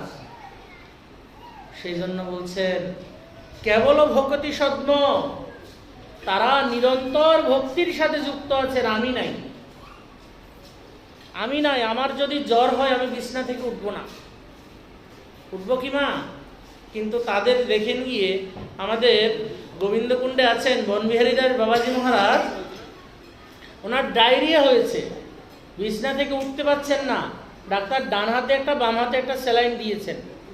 যখন স্যালাইনটা অর্ধেক অর্ধেক হয়ে গেল, ওনার শরীরটা একটু সুস্থ অনুভব করছেন। উনি স্যালাইনটা খুলে রেখে উনি গিরিরাজ পরিক্রমায় চলে গেলেন। রাস্তা দিয়ে যেতে কাপড় চোপড়ে আবার শরীর বরবাদ হয়ে গেল। গেলেন রাস্তার পাশে শোষ করে কাপড় ধুয়ে আবার হাঁটতে শুরু করলেন। তারা ভগবানকে পাবেন, আমরা পাবো? এত অলসতাময় জীবনে, এত অলসতাময় জীবনে পাবো? তাও আবার সংসারের কত চাপ, মাতা পিতা বন্ধু বান্ধব, সংসারের কত চাপ, তারা ভগবানকে পাবে না? বলছে তারা তো সব কিছু ছেড়ে দিয়েছে, আমরা তো ছাড়তে পারি না। বলছে আমরা তো ছাড়তে বলি নাই, গৃহীদেরকে কে কেউ ছাড়তে বলেছেন? যুক্ত হইতে বলেছেন। কৃষ্ণের সংসার করো ছাড়িও না চা। কি বলছেন? কৃষ্ণের সংসার করো ছাড়িও না চা। কৃষ্ণের সংসারটা কেমন? আপনি যাই করবেন তাই ভজন হবে। কৃষ্ণের সংসারে যে কার্যটা করবেন সেটাই ভজন হবে। ঘুম থেকে উঠলেন, ভূমি দণ্ডবোধ করলেন, ভজন হলো। সমুদ্র মেখলে দেবী পর্বত স্তন্য মণ্ডলে বিষ্ণুপত্নী নমস্বামী পাদস্পর্শং ক্ষমসমে, দক্ষিণ পা দিলেন, বেশ ভজন হলো। তারপর স্নান করতে ঢুকবেন, শৌচালয়ে যাবেন, 3টা তালি দিয়ে প্রবেশ করতে হয় শৌচালয়ে। এগুলো গুরুদেব শিখিয়ে দেন। কেন শৌচালয়ে 3টা তালি দিয়ে প্রবেশ করতে হয়? বলছেন কি, উত্তিষ্ঠ উত্তিষ্ঠ দেবতা সর্বে যক্ষ রক্ষ ক্ষীণরে মলমূত্র পরিত্যাগং ক্ষমস্বমে বসুন্ধারে। ওগো তোমরা উঠে যাও, শৌচালয়ের মধ্যে কে আছো, যক্ষ রক্ষ আদি তোমরা সকলেই চলে যাও, আমি এখন শৌচে যাব। 3 তালি দিলেন, তারা চলে গেল। শৌচালয়ে গেলেন, তখন স্নান আদি করলেন, আহ্বান করে স্নান করলেন, ভজন হলো। দেখেন সব কিছুতেই ভজন, কিন্তু সংসার জীবনে না, ভজনটা সাথে সাথে চলছে। এবার দাঁতটা ব্রাশ করবেন। প্রভু দাঁতটা ব্রাশ করছি, দাঁতটা ব্রাশ করুন, একবার প্রভুকে তো স্মরণ করুন। তখন দাঁতটা ব্রাশ করাটাও ভজন হবে। আপনি যে দাঁতটা ব্রাশ করছেন, কেন আপনার মুখে যেন দুর্গন্ধ না হয়। তো দুর্গন্ধটা কেন হবে না? বলছেন আপনি যখন প্রভুর চরণে তুলসী দিতে যাবেন বা প্রভুকে শৃঙ্গার করতে যাবেন, আপনার মুখের গন্ধটা প্রভুর মুখে যখন লাগবে যেন দুর্গন্ধ না হয়, প্রভুর যেন অস্বস্তি বোধ না হয়। ভজন হলো কি না? আপনার সুখের জন্য কিছু হচ্ছে না, প্রভুর সুখের জন্য হচ্ছে। আচ্ছা, তারপর কি করলেন? এবার স্নান করে এসে বস্ত্র পরিধান করলেন, তিলক করে সারা সর্বাঙ্গে দারুর সঙ্গে তিলক স্থাপন করে মন্ত্রস্মরণ করলেন। কেন করলেন? ভগবানের সান্নিধ্য পাওয়ার জন্য। তুলসীতে জল দিলেন, কেন? যে তোমারও শরণ লয় তারও বাঞ্ছা পূর্ণ হয়, কৃপা করি করো তারে বৃন্দাবনবাসী। তাহলে কাকে? ওই প্রভু, জগৎকেও আমাকেও একটু করিও। তাহলে প্রভুর সাথে সম্বন্ধের জন্য হলো। আচ্ছা, এবার আপনি করলেন কি? রন্ধন করছেন, সবজি আমানিয়ে করবেন, কার জন্য? ভগবানের জন্য করবেন, প্রভুর জন্যই তো করবেন। তাহলে প্রভুর জন্য সবজি আমানিয়ে হলো, প্রভুর জন্য রন্ধন হলো, প্রভুর ভোগ হলো। সেই ভোগ প্রসাদ সবাই পেল, সবাই যার যার নিজের কর্মস্থলে চলে গেল। বাবারা চাকরি করছেন, পয়সাটা ইনকাম করে এনে প্রভুর জন্য বাজার করছেন, ভজন হয়ে গেল। ভজন হয়ে গেল কি না? এবার সর্বশেষে সারাদিনের কর্ম শেষে যখন সময় পাবেন, নেন বসে হরিনামের মালাটা। আনো কথা আনো ব্যথা নাহি যেন যাই তথা, সতত তোমারও স্মৃতি মাঝে অবিরত অবিকল তুয়া গুণ কল কল গাই যেন 17 সমাজে। আপনি রান্না করছেন, আমরা করি কি জানেন না? আমাদের সময়টা না একদম নষ্ট করি না, আমরা রন্ধন করি। এক পাশে রন্ধন হচ্ছে, এক পাশে ঠাকুর সেবা হচ্ছে, রন্ধনও হচ্ছে, ঠাকুর সেবাও হচ্ছে। আবার মহাজন হরিকথা বলছেন, সে হরিকথাও শ্রবণ করছি, বা না হয় গ্রন্থ খুলে দিয়েছি, বন্দনা আদি করছি। কেন? বলছেন মনটা যেন বাইরে না যায়। ঘরের চৌকাঠের বাইরে যদি মনটা যায় না, ওনার থেকে বেরিয়ে চলে যাবে, তার সম্বন্ধ থেকে বেরিয়ে চলে যাবে।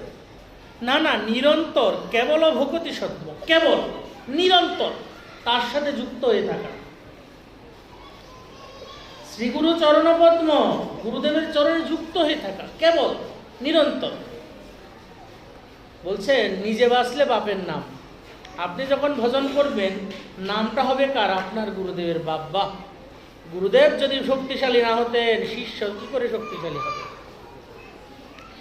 যার গুরুদেবের ভজন ক্ষমতা যত বেশি তার শিষ্যের ভজন ক্ষমতা আরো বেশি। গুরুদেব যদি বলবান হন শিষ্য তো আরো বেশি বলবান হন। গুরুদেব যদি যোগ্য হন, গুরুদেব যদি ভজনানন্দী হন, গুরুদেব যদি শাস্ত্রীয় হন, তাহলে তো শিষ্যের ভজন আপনি আপ হবে। শিষ্যের হৃদয় তো আপনি আপ কৃষ্ণ বলতে নৃত্য করবে। কেন? গুরুদেব যেদিন কর্ণে মন্ত্র দিয়েছেন না, গুরুদেবের সমস্ত ভজন শক্তি শিষ্যের হৃদয়ে প্রবেশ করে দিয়েছেন। বর্তমান অবস্থায় গুরুদেবেরা মন্ত্র দেন না কেন? যোগ্য শিষ্য পান না।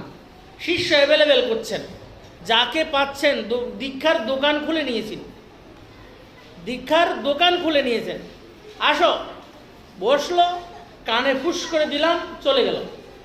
তো দীক্ষার দোকান, মুদিখানা, চাল ডাল যা চাইবেন পাবেন। কেউ আবার আছেন রাশি গুণে দীক্ষা দেয়, তোমার কি রাশি? ওই রাশির এই দীক্ষা। না না বাবু, এগুলো সব ছল কপট। গুরুদেব সৎ যদি হন, গুরুদেব করবেন কি জানেন? প্রথমে আগে ভূমিটাকে উর্বর করবেন। যেই ভূমিতে তিনি কৃষ্ণরূপী কৃষ্ণ মন্ত্ররূপী বীজ লাগাবেন, সেই ভূমিটাকে উর্বর করবেন। সেই ভূমিটা যত শক্তিশালী হবে, বৃক্ষটা কিন্তু তত শক্তিশালী হবে। এখন ভূমিটা যদি কাদামাটি হয়, ভূমিটা যদি কাদামাটি হয়, নিচে তো কেঁচোগুলো ওই শিকড়টাকে খেয়ে যাবে, ওই বীজটা হবে? বা কোনো পাথরের উপর বীজটা রাখা হলো, হৃদয়টা তো বজ্রের মতো, অপরাধ আদিতে এখনো যায় নাই, বজ্রের মতো হৃদয়টা, ওই হৃদয়টা যখন পাথরের মতো, বীজটা রেখে দিল, কৃষ্ণমন্ত্র রূপে বীজটা রেখে দিল, কিন্তু বীজটা অঙ্কুরিত হচ্ছে না। কেন হচ্ছে না? বলছেন চৈতন্য চরিতামৃতে, এক কৃষ্ণ নামে যত পাপ করে, পাপীর সাধ্য নাই তত পাপ করে। এক কৃষ্ণ নামে যত পাপ করে, পাপীর সাধ্য নাই তত পাপ করে। আচ্ছা, সেই কৃষ্ণ নাম যদি লয় বহুবার, তবে জানি নহে প্রেম নহে অশ্রুধার, তবে জানি অপরাধ আছয়ে প্রচুর, কৃষ্ণ নাম বীজ তাহে না হয় অঙ্কুর। তখন মহাপ্রভু বলছেন, তাহলে কি বীজ অঙ্কুরিত হবে না? বলছেন না। তাহলে কি করে হবে? বলছেন যে রূপে লইলে নাম প্রেম উপজয়। কি রূপে লইলে নাম? যে রূপে লইলে নাম প্রেম উপজয়, তাহার লক্ষণ শুনো স্বরূপ রামরায়। লক্ষণগুলো বলছেন, কতগুলো বস্তুর লক্ষণ আছে না? যেমন আমাদের জ্বর হয়, লক্ষণ আছে, শরীরটা গরম হয়, শরীরটা কাঁপে, মাথা ব্যথা করে, এগুলো লক্ষণ। ঠিক সেই রূপ, যে রূপে লইলে নাম প্রেম উপজয়, তাহার লক্ষণ শুনো স্বরূপ রামরায়। কি লক্ষণ? বলছেন ত্রিনাদপি শুনিছেন তররিব সহিষ্ণুনা অমানীন অমানদেন কীর্তনিয়া সদা হরি। যেদিন দেখবেন আপনার হৃদয়টা, নিজেকে নিজে পরীক্ষা করতে পারবেন, যেদিন আপনার হৃদয়টা, আপনার পায়ের তলায় একটা পিপিলিকা পড়েছে, যখন আপনার হৃদয়টা কাঁদবে, আয় হায় কি অপরাধ হয়ে গেল, আমার দ্বারা জীব হিংসা হলো, কি অপরাধ হয়ে গেল। যেদিন আপনার হৃদয়টা কাঁদবে না, বুঝতে পারবেন হ্যাঁ হৃদয়টা কোমল হচ্ছে, এবার হৃদয়টা দ্রবীভূত হচ্ছে। কি রূপে লইলে না প্রেম উপজয়, প্রেমের দিকে এগোচ্ছি হৃদয়টা। তাহার লক্ষণ শুনো স্বরূপ রামরায়। বৃক্ষ যেন কাটিলেও কিছু না বলয়, বৃক্ষ যেন কাটিলেও কিছু না বলয়। কেউ সাধু বলে এসে, একজন আমার শ্রীগুরু মহারাজ, শিক্ষাগুরু মহারাজ, পরম পূজ্য সত্য হরিদাস বাবাজি মহারাজ, উনি একদিন কলকাতায় এসছেন। তো কলকাতায় যখন এসছেন, একজন কোনো সনাতন ধর্মে হোক বা কেউ হোক, তো মুন্ডিত মস্তক, শিখাটা বেরিয়ে রয়েছে, তো বাবাকে এসে শিখার মুঠিটা ধরে এরকম করে টেনে দিয়েছে, শিখার মুঠিটা ধরে এরকম টেনে দিয়েছে। তো বাবা হাসছেন। বাবা হাসি মুখে বললেন, সুখ পেলেন তো, আনন্দ পেলেন তো, আরেকটু দিন না বাবা, আরেকটু দিন। শিখাটা এবার এগিয়ে দিচ্ছে, আরেকটু টেনে দিন না। সাধুর স্বভাব, বৃক্ষ যেন কাটিলেও কিছু না বলো। ওনাকে শিখাটা টেনে দিয়ে তিনি অপমান করলেন, কিন্তু ওনার হৃদয়টা অপমানিত হলো না। কেন? সাধু তো। কে কটু কথা বলল, কে সম্মান দিল, নারদ ঋষি অসুরের সভায়ও যান, আবার দেবতাদের সভায়ও যান। অসুরেরাও নারদ ঋষিকে দেখে পূজা করেন, দেবতারাও পূজা করেন। অসুরের সাথেও তার কোনো শত্রুতা নাই, দেবতাদের সাথেও তার কোনো মিত্রতা নাই। তিনি যার কাছে যান তার। সাধুর স্বভাব কি না? সাধুর জন্য জগতে কেউ শত্রু নাই। কেউ সাধুকে দণ্ডবোধ করলো, তাকে আশীর্বাদ করলেন, বা কেউ সাধুকে দণ্ডবোধ করলেন না, তাকে আশীর্বাদ করবেন না। কেউ সাধুকে ফুলের মালা দিল, তাকে সাধু আশীর্বাদ করবেন। কেউ সাধুকে জুতার মালা দিল, তাকে অভিশাপ দেবেন, এমনও না। যে যা দিয়েছে তাতেই সাধু সন্তুষ্ট। বৃক্ষ যেন কাটিলেও কিছু না বলো, শুকাইয়া মইলে কভু পানি না মাগয়। নিজের হৃদয়ে যত দুঃখ না, কাউকে বলেন না যে আমার হৃদয়ে এই দুঃখ। জগতের জানেন, জগতের যত ভক্তরা রয়েছে না, তাদের হৃদয়ে যত দুঃখ না, সাধুর হৃদয়ে আরো বেশি দুঃখ। বলে কেন? সাধুর কি বউ হোলাসাবা আসেনি যে সাধুর হৃদয়ে দুঃখ হইতো? যার গো বউ হোলাসাবা আছে হেতার গনে দুঃখ, কিন্তু যার গো বউ হোলাসাবা নাই, যারা একলা, তাদের আবার কিসের দুঃখ? বলছেন না, জানেন কিসের দুঃখ? তার হৃদয়টাকে চিরছেন। ডক্টর মহানামব্রত ব্রহ্মচারী একদিন রন্ধন করছেন, চুলোর কাঠে কাষ্ঠ দিয়ে রন্ধন করতে করতে হাওয়াও করে কাঁদছেন, গড়িয়ে গড়িয়ে হাওয়াও করে কাঁদছেন, গড়িয়ে গড়িয়ে কাঁদছেন, আর কাষ্ঠের দিকে তাকিয়ে তাকিয়ে কাঁদছেন। একজন ওনারই সেবক এসে প্রশ্ন করছেন, বাবা আপনি কাঁদছেন কেন? বলছেন, জানো আমার বড় দুঃখ। বাবা আপনার দুঃখ? আপনি তো সাধু, সাধুর আবার দুঃখ? বলছেন, জানো আমার খুব দুঃখ। কি দুঃখ? জানো এই কাষ্ঠটা তার নিজের শরীরটাকে আগুনে পুড়িয়ে আমার প্রভুর জন্য রন্ধন করছে। এই কাষ্ঠটা নিজে পুড়ে আমার প্রভুর অন্নটা হচ্ছে, ব্যঞ্জনটা হচ্ছে, কিন্তু আমি এমনই পাষণ্ড, আমি এমনই কাষ্ঠ, আমি আগুনে হাতটা দিলে পরে আমার হাতটা যন্ত্রণা হয়। আমার দ্বারা সেবা হলো না, আমার দ্বারা সেবা হলো না বলে তিনি আরো আছাড় খেয়ে পড়ে কাঁদছেন। এটাই সাধুর দুঃখ, আমার দ্বারা সেবা হলো না। হরিদাস ঠাকুর বলছেন না, প্রভু আমি এক পিপিলিকা যদি মরি গেলা, কোটি ধেনু পতির এক ছাগি জইছে মরে, আমি এক পিপিলিকা যদি মরি গেলা, তোমার পৃথিবীতে কিছু তো না কমিলা। মহাপ্রভু বলছেন যে হরিদাস আছিল পৃথিবীর শিরোমণি, হরিদাস আছিল পৃথিবীর শিরোমণি। কেন? তিনি তো পৃথিবীর শিরোমণি হওয়ার মতো কোনো কাজ করেন নাই। তিনি স্কুল, কলেজ, সমাজ প্রতিষ্ঠাভুক্ত নন। সারা জীবন একটা কাপড়ও পরেন নাই, কপিনটা পরে শুধু কি দূরে দাঁড়িয়ে থাকতেন, কাউকে স্পর্শও করেন নাই। কেন? নিজের মধ্যে রাখতেন কি, আরে আমি ছোট জাত, আমি নিচু কুলে জন্মেছি, এটা ভাবতেন। তো বলছেন হরিদাস আছিল পৃথিবী শিরোমণি, হরিদাস বিনা রত্ন শূন্য হইল মেদিনী। যখন হরিদাস চলে গেল, মহাপ্রভু নিজে কোলে তুলে নিয়ে কাঁদছেন। আমাদের তো নিজে কোলে তুলে নিয়ে, ভগবান নিজে কোলে তুলে নিয়ে কাঁদবেন, এই সৌভাগ্য তো দূরের কথা। বৈষ্ণব চরণে, সাধু চরণে অপরাধী তো যায় নাই। সেই জন্য বলছেন, যদি থাকে মনের গোলমাল তবে পর ভক্তমাল। ভক্তমাল গ্রন্থ হচ্ছে প্রাথমিক শিক্ষা, অ আ ক খ। আপনি যদি অ আ ক খ মুখস্থ শিখে ফেললেন, কিন্তু অক্ষর চেনেন না, লিখতে পারবেন? পারবেন না। সেই জন্য গ্রন্থ ভগবান যদি ভক্তমাল গ্রন্থ অধ্যয়ন না করেন, তাহলে আপনার হৃদয়টা কখনো ওই কমল ফুলের পুকুরটা হবে না, ময়লাযুক্ত পুকুরটা। কেন? আপনি নিজেকে নিজে বৈষ্ণব বানিয়ে ফেলবেন, নিজেকে নিজে সাধু বানিয়ে ফেলবেন। আপনি শুধু ভগবানকে ভোগ লাগিয়ে প্রসাদ পাচ্ছেন, আরে আমি তো বৈষ্ণব, আমি তো অতার্গ হাতে খাই না।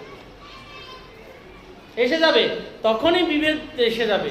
ধীরে ধীরে ধীরে ধীরে তখন সমাজের সাথে আপনার একটা দূরত্ব সৃষ্টি হবে।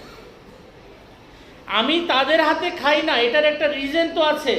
তাদেরকে বুঝিয়ে বলতে হবে যে দেখুন, আপনি আমাকে যদি বলছেন আপনার হাতে আমি প্রসাদ পাবো, হ্যাঁ বাবা আমি অবশ্যই পাবো, কেন নয়? আমি আপনার হাতে কেন নয়, আমি চণ্ডালের হাতেও বসে প্রসাদ পেতে পারি। কিন্তু একটাই নিবেদন, যদি আপনি কৃষ্ণ ভক্ত হন, যদি আপনি কৃষ্ণ ভক্ত হন, আপনি যদি আমার প্রভুর সেবক হন, আমি আপনার হাতে কেন প্রসাদ পাবো না? আপনি যদি আমার প্রভুর সেবক না হন, আমার প্রভুর সাথে যদি আপনার সম্বন্ধই না হয়, আমি আপনার হাতে কেন খাবো বাবু? যখন কোনো ব্যক্তি, অন্নটা এমন একটা বস্তু, দোষময় বস্তু, যখন কোনো ব্যক্তি আপনার পাতে অন্ন দিল, ওই হৃদয়ে, ওই ব্যক্তির হৃদয়ে থাকা সমস্ত পাপতাপ অপরাধাদি ওই অন্নকে আশ্রয় করে।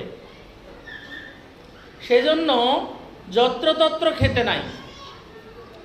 বলছেন আমাদের ভক্তি হবে না, বলছেন ভক্তি হবে।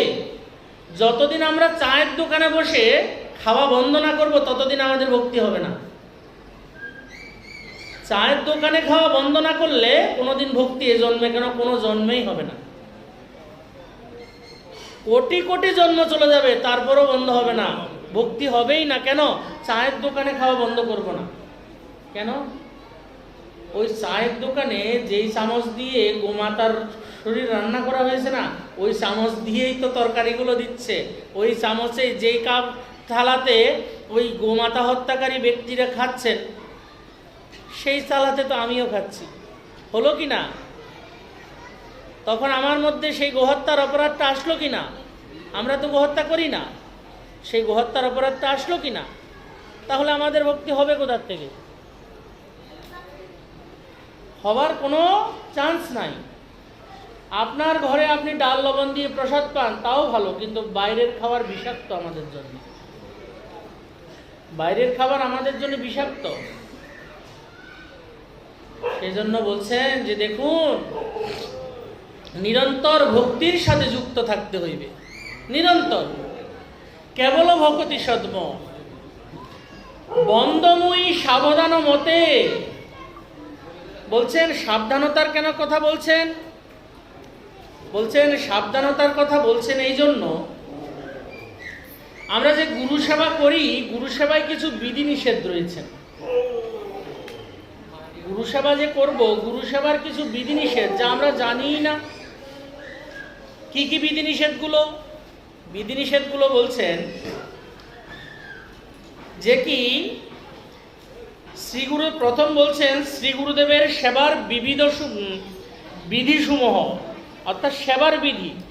সেবার বিধিগুলো কি কি? একটু মনোযোগ সহকারে শ্রবণ করবেন। হ্যাঁ, বলছেন সাধক করবেন কি, শ্রী গুরুদেবের জন্য পাদপ্রক্ষালন, জল, স্নানাদি নিমিত্ত জল স্বয়ং আহরণ করিবেন। আপনার গুরুদেব আপনার গৃহে এসেছেন, আপনি ওনার চরণ ধৌত জল এবং ওনার স্নানের জল স্বয়ং নিজে আহরণ করিবেন। সে যেখান থেকে, পুকুর থেকে হোক, কল থেকে হোক। বাবা বালতি গেল, যান স্নান করি আইনবে কলের গোড়াতে, তো হয়ে গেল গুরু সেবা। গুরুদেবও কল ছাপতে ছাপতে গুরুদেবের তুতনি ফাটি গেছে, কলের ডান্ডা লাগে গুরুদেবের তুতনি ফাটি গেছে। এই বাবা তুতনি হাঁটি গেছে, জলদি ডাক্তারের কাছে চলে যাবেন। কষ্টটার জন্য অপরাধটা আপনারই হলো। আপনার মতো শিষ্য থাকা থেকে মরে যাওয়া ভালো, যদি গুরুদেবকে কল চেপে স্নান করতে হয়। ঠিক কিনা মা? বলছেন গুরুদেবের পাদসম্বাহন, গুরুদেব যখন বিশ্রাম করবেন বা গুরুদেব বসেছেন বা অনেক দূর দেশ থেকে এসেছেন, গুরুদেবের চরণকে সম্বাহন করা। তো চরণ সম্বাহন, আবার গলা সম্বাহন করতে যাবেন না, গলা চেপে দিবেন না, চরণ সম্বাহন করতে বলছেন। তারপর বলছেন অঙ্গমার্জন। অঙ্গমার্জন তারপর স্নপন, চন্দনাদি অনুলেপন। এখানে একটা বিশেষ কথা কি, গুরুদেবের পদসম্বাহন, অঙ্গমার্জন, স্নপন, চন্দনাদি অনুলেপন, এই সেবাগুলো একমাত্র পুরুষ শরীরের দ্বারা। যদি বলছেন এখানে পুরুষ শরীরের দ্বারা কেন বললেন, দেখুন মায়েদের তো একটা মর্যাদা আছে না, মায়েদের একটা মর্যাদা আছে। মায়েরা যদি গুরুদেবকে স্নান করিয়ে দিতে যান, আজকে সকালবেলা আমি স্নান করতে যাচ্ছি, একজন মা, ওই তো আমার মা, আপনি মনে হয় সম্ভবত, না কেউ হয়তো, তো মা, না আজকে সকালবেলা না কালকে সম্ভবত, তো মা জড়িয়ে ধরছেন, না না এগুলো করবেন না। কোনো সাধুদের সহিত মায়েরা কেন আলিঙ্গন করবেন? এটা কোনো বিধিনিষেধ, এটা সম্পূর্ণ বিধিনিষেধ, এটা কোনো শাস্ত্রে নাই। মায়েরা আলিঙ্গন করবেন, সেটা মায়েদের ব্যাপার। মায়েরা কেন একজন পুরুষ শরীরকে আলিঙ্গন করবেন? যদিও গুরুদেব, তারপরেও নয়। যদিও তিনি ভগবানেরই স্বরূপ, তারপরেও নয়। কেন? মন বড় দুষ্ট, মন বড় দুষ্ট, মনকে বিশ্বাস করতে নাই। মনকে যদি কেউ একবার বিশ্বাস করেছেন, মনের ঘোড়াগুলো কি করবে? টেনে নিয়ে কাদায় নামিয়ে দেবে, তখন কোথায় থেকে কোথায় হারিয়ে যাবে। গুরুদেবের জন্য আপনি জল আনুন, কোনো অসুবিধা নেই তাতে। গুরুদেবের বস্ত্রগুলো রেখেছেন, স্নান করার পর আপনি বস্ত্রগুলো ধৌত করে দিন, কোনো অসুবিধা নেই তাতে।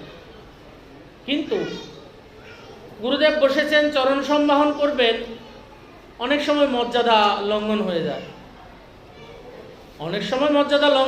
যায়, সেই জন্য মর্যাদা লঙ্ঘন না হওয়ার জন্য এগুলো বলছেন। তারপর বলছেন, গুরুদেব আগমন করিতেছেন দেখিলে তাহার অগ্রবর্তী হইয়া ষষ্ঠাঙ্গ দণ্ডবোধ করিবেন। তো তাহার অগ্রবর্তী হইয়া ষষ্ঠাঙ্গ দণ্ডবোধ করিবেন কেমন?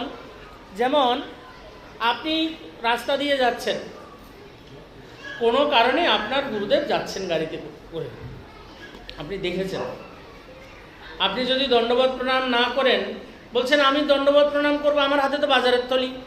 আচ্ছা বাজারের থলি হলো, অন্তত মাথাটা নত করবেন। আচ্ছা মাথাও নত করলাম না, হয়তো আমি বিরাট এক উচ্চপদস্থ কর্মকর্তা বা ধনী মানি কুলীন পণ্ডিত যেই হই না কেন, এখন গুরুদেব এসেছেন, আমার গুরুদেব হয়তো বা শিরা ফাটা।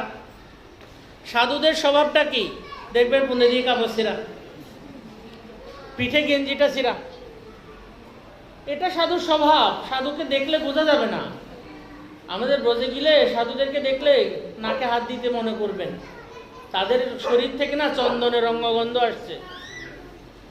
তাদের কাপড়টা কয় মাস যে ধোয় নাই, শুধু ওই স্নান করার সময় একটু ডুবিয়ে নিয়েছে, এতটুকুই শেষ। তারা কতকাল যে সাবান দেয় না, এটার কোনো হিসাব নাই।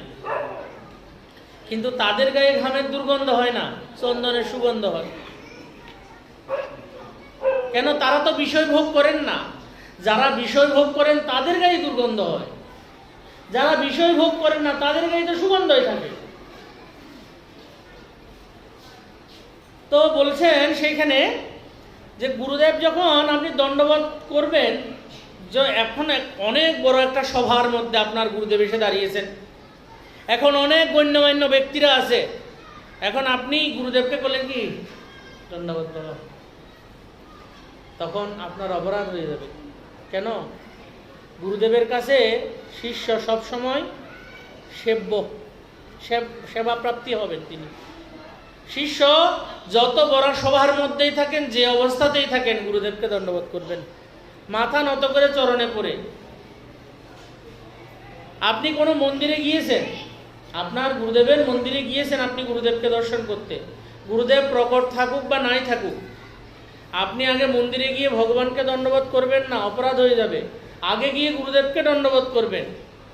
আমার শ্রী গুরুদেবের চরণারবিন্দে একদিন ঘটনা, গিয়ে গুরুদেবকে দণ্ডবোধ করছি, বাবা মন্ত্রস্মরণ করতে বসেছেন, গিয়ে দাঁড়িয়ে রয়েছি। তো দাঁড়িয়ে রয়েছি, বাবার মন্ত্রস্মরণ হলো, বাবা উঠে এসেছেন, যেই দণ্ডবোধ করলাম, বলছে এতক্ষণ দাঁড়িয়ে রয়েছিস, ওইখানে গিয়ে দণ্ডবোধ করে আসতে পারিস না মহাপ্রভুকে?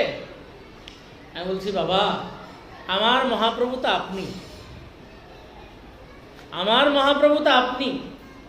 ওইখানে যে দাঁড়িয়ে আছে মহাপ্রভু না, ওই মহাপ্রভুর সাথে সম্বন্ধ করিয়েছেন তো আপনি। তো আগে আপনার চরণে দণ্ডবতটা করি, তারপর ওনার চরণে যাব। এবার যদি ওনার কিছু ক্ষতি হলো, উনি শয়নে চলে গেল, চলে যাক, আমার কোনো অসুবিধা নেই, কিন্তু আমি আমার কাছে আমার মহাপ্রভু আপনি। কেন? তিনি সম্বন্ধ করিয়েছেন মহাপ্রভুর সহিত। তিনি যদি সম্বন্ধ না করতেন, আমার এই জন্মে কেন, কোনো জন্মে সম্বন্ধ হইতো না। তারপর বলছেন, গুরুদেবের আর্নিক পূজার উপকরণ তুলসী পত্র পুষ্পাদি স্বয়ং আহরণ করিবেন। তুলসী তোলা, পুষ্প আহরণ করে, এগুলো স্বয়ং নিজেই আহরণ করতে হবে। প্রত্যহ অন্নপানাদি ভগবত প্রসাদ গুরুদেবকে নিবেদন করিয়া ভোজন করিতে হইবে। আপনি ভোগ লাগাচ্ছেন, গুরুদেব চিত্রপটেই ভোগ লাগান, কিন্তু গুরুদেবকে ভোগ লাগাতেই হবে। যদি গুরুদেবকে ভোগ লাগান, এখন নতুন একটা পদ্ধতি বেরিয়েছে যে আগে গুরুদেবকে ভোগ লাগাইতে হবে, তারপর গুরুদেব ওই ভোগের থালাটা নিয়ে নবদ্বীপে যাবেন, না বৃন্দাবনে যাবেন, কোথায় কোথায় যাবেন। না না, এগুলো কোনো নিয়ম নাই। বলছে আমরা তো পারবো না, আমার অধিকার নাই। তোমার অধিকার নাই তো তোমার ভক্ত হইতে বলছি কিরা? তোমার অধিকার থাকবে না কেন? বলছেন, যেই দিন আমি গুরুচরণে আত্মসমর্পণ করেছি, সেই দিন গুরুদেব রাধাদাসী বানাইছেন। তো আমার হৃদয়টা তো গুরুচরণে আত্মসমর্পণকৃত হয়ে গেছে, রাধারানীর সহিত সম্বন্ধ গুরুদেব করিয়ে দিয়েছেন। যখন গুরুদেব রাধারানীর সহিত সম্বন্ধ করিয়ে দিয়েছেন, তখন আমার সম্বন্ধ হয়ে গেল। এবার আমি রাধারানীকে ভোগ লাগাবো না? শ্যামসুন্দরকে ভোগ লাগাবো না? আগে শ্যামসুন্দরকে নবদ্বীপে ভোগ লাগাবো, মহাপ্রভুকে ভোগ লাগাবো, নিতাই চাঁদকে ভোগ লাগাবো, সীতানাথকে ভোগ লাগাবো, কৃষ্ণচন্দ্রকে ভোগ লাগাবো, তারপর গদাধর পণ্ডিত, শ্রীবাস পণ্ডিত, রাধারানী, সখীগণ আদিকে ভোগ লাগাবো, তারপর গুরুবর্গ, গোস্বামীবর্গ, গুরুবর্গকে, গুরুদেবকে ভোগ লাগাবো। এটাই তো পদ্ধতি। কিন্তু যে নতুন পদ্ধতি বেরিয়েছে, আগে গুরুদেবকে ভোগ লাগাবে, তারপর গুরুদেব ভোগের থালাটা নিয়ে যাবে, এমন এগুলো কোনো শাস্ত্রীয় প্রমাণ নাই। এসব কথার কোনো শাস্ত্রীয় প্রমাণ নাই। যাই হোক, তারপর বলছেন কি, গুরুদেবের নাম উচ্চারণ করলে, আমরা গুরুদেবের নাম উচ্চারণ করি কি করে? আপনার গুরুদেবের নাম কি গো মা? হ্যাঁ, বুঝি নাই, বড় করে বলেন। আজকে উপবাস নি, বলেন। হ্যাঁ, এই তো কত সুন্দর করে বললো না, কিন্তু এটার নাম বলাটা ভুল। এই যে নামটা বললো না, এই নাম বলাটা ভুল। আমরা গিয়েছি প্রভুপাদ নিশীথ কুমার গোস্বামী, নবদ্বীপ প্রভুপাদ নিশীথ কুমার গোস্বামীর নিকট। তো সেখানে উনি জিজ্ঞাসা করছেন, বাবা আপনার গুরুদেব কে? আমি বলছি পরম পূজ্যপাদ শ্রী 108 গোবিন্দ দাস বাবাজি মহারাজ। ও, আপনি তো তাহলে গুরুদেবকে উচ্চ আসনে বসালেন আর ভগবানকেই ছুঁড়ে ফেলে দিলেন। তখন আমি বললাম, বাবা হয়তো আমি অজ্ঞ, নাম বলতে আমার ভুল হয়েছে, আপনি যদি কৃপা করে একটু শিখিয়ে দেন তবে শিখতে পারি। তখন বৈষ্ণব মহারাজ তো সাধু, তো কৃপা করলেন, বললেন যে দেখো, যে গুরুদেবের যখন নাম নিতে হয় না, তখন মস্তক অবনত করতে হয়, মাথাটা নত করতে হয়। মাথাটা নত করে, অনেকে তো পায়ে জুতো আছে, জুতো নিয়ে গুরুদেবের নাম বলছে, জুতোটা খুলে মস্তক অবনত করে পরম পূজ্যপাদ শ্রী অদ্বৈত আচার্য প্রভু দাসানুদাস শ্রী শ্রী গোবিন্দ দাস বাবাজি মহারাজ। কেন? আপনি কোন পরিবারের সাথে সম্বন্ধযুক্ত এটা বলতে হবে, যে আমার গুরুদেব অদ্বৈত প্রভুর দাসানুদাস, তখন গিয়ে গুরুদেবের নামটা উচ্চারণ করতে হবে। কিন্তু যদি আপনি সেখানে সরাসরি গুরুদেবের নাম উচ্চারণ করে দিলেন যে অমুক বাবাজি মহারাজ, তখন গুরুচরণে অপরাধ হয়ে গেল। তো এইরূপ এগুলো বিধি বলছেন। হ্যাঁ, তারপর বলছেন,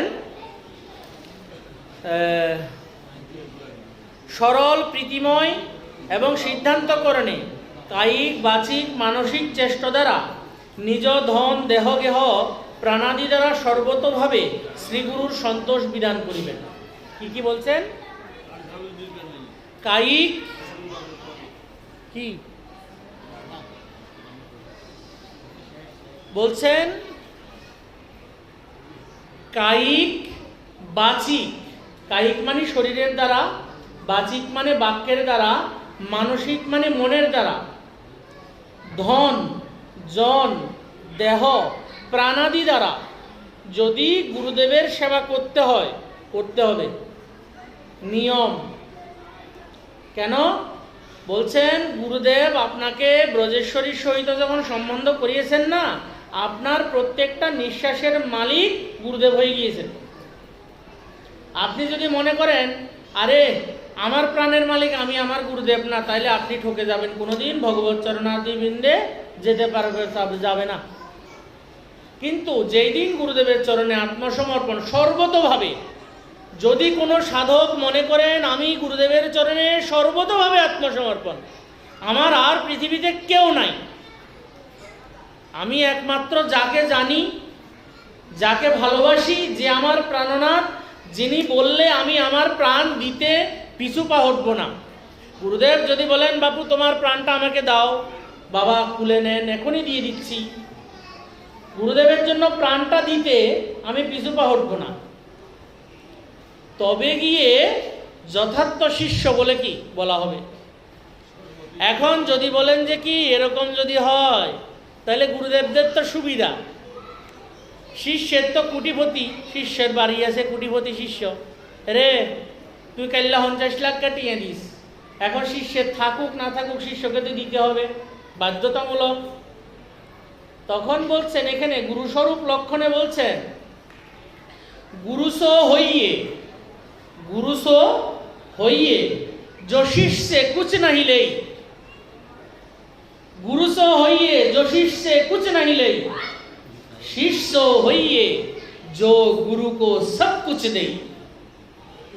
সৎ গুরুদেব তিনি, যিনি শিষ্যকে শিষ্যের কাছে শিষ্যের ভজন ব্যতীত, শিষ্যকে ভজন মার্গে চালানো ব্যতীত আর কিচ্ছু আশা করেন না। বাপু তুমি আমাকে কোনো কিছু দিতে হবে না, তুমি শুধু ভজন করে ভগবত প্রাপ্তি করো, এটাই আমার আশা। ভজন করার জন্য শিষ্যকে 2-4টা থাপ্পড় মারবেন, ভজন করার জন্য শিষ্যকে মারবেন, তাতে আমার কোনো অসুবিধা নেই, শিষ্যের কোনো অসুবিধা থাকতে পারবে না। যদি শিষ্য মনে করেন আরে আমি গুরুদেবের বছরে বছরে এত টিয়া দিই, আমি আমার বাড়িতে গেলে এত যত্ন করি, আর গুরুদেব আমার গায়ে হাত তুলল, গুরুদেব ডিলেট, প্রোফাইল থেকে গুরুদেব ডিলেট, আজকে থেকে আর গুরুদেবের সাথে সম্বন্ধ নাই, তাহলে আপনার সাথে ভগবানেরও সম্বন্ধ হয় নাই। ওটা আপনি দীক্ষা নিয়েছেন না, ওটা আপনার অহংকার দীক্ষা নিয়েছে। যে শিষ্য গুরুদেবের লাথি ঝাঁটা খায়নি, যে শিষ্য গুরুদেবের পিঠা খায়নি, সেই শিষ্যের তো বড় চরম দুর্ভাগ্য, চরম দুর্ভাগ্য। বলে কেন? যদি গুরুদেব একবার পেটান, তার মতো সৌভাগ্য আর কারো হইতে পারে না। দেরি হয়ে যাচ্ছে না তো, 10টার অতিক্রম হয়ে যাচ্ছে না তো, দেখবেন যদি হয়ে যায় বলবেন। হ্যাঁ বলছেন একজন বাবাজি মহারাজ ছিলেন, বাবাজি মহারাজ নিম্বাক সম্প্রদায়ের, ওনার একজন শিষ্য ছিলেন দুর্লভ দাসজি।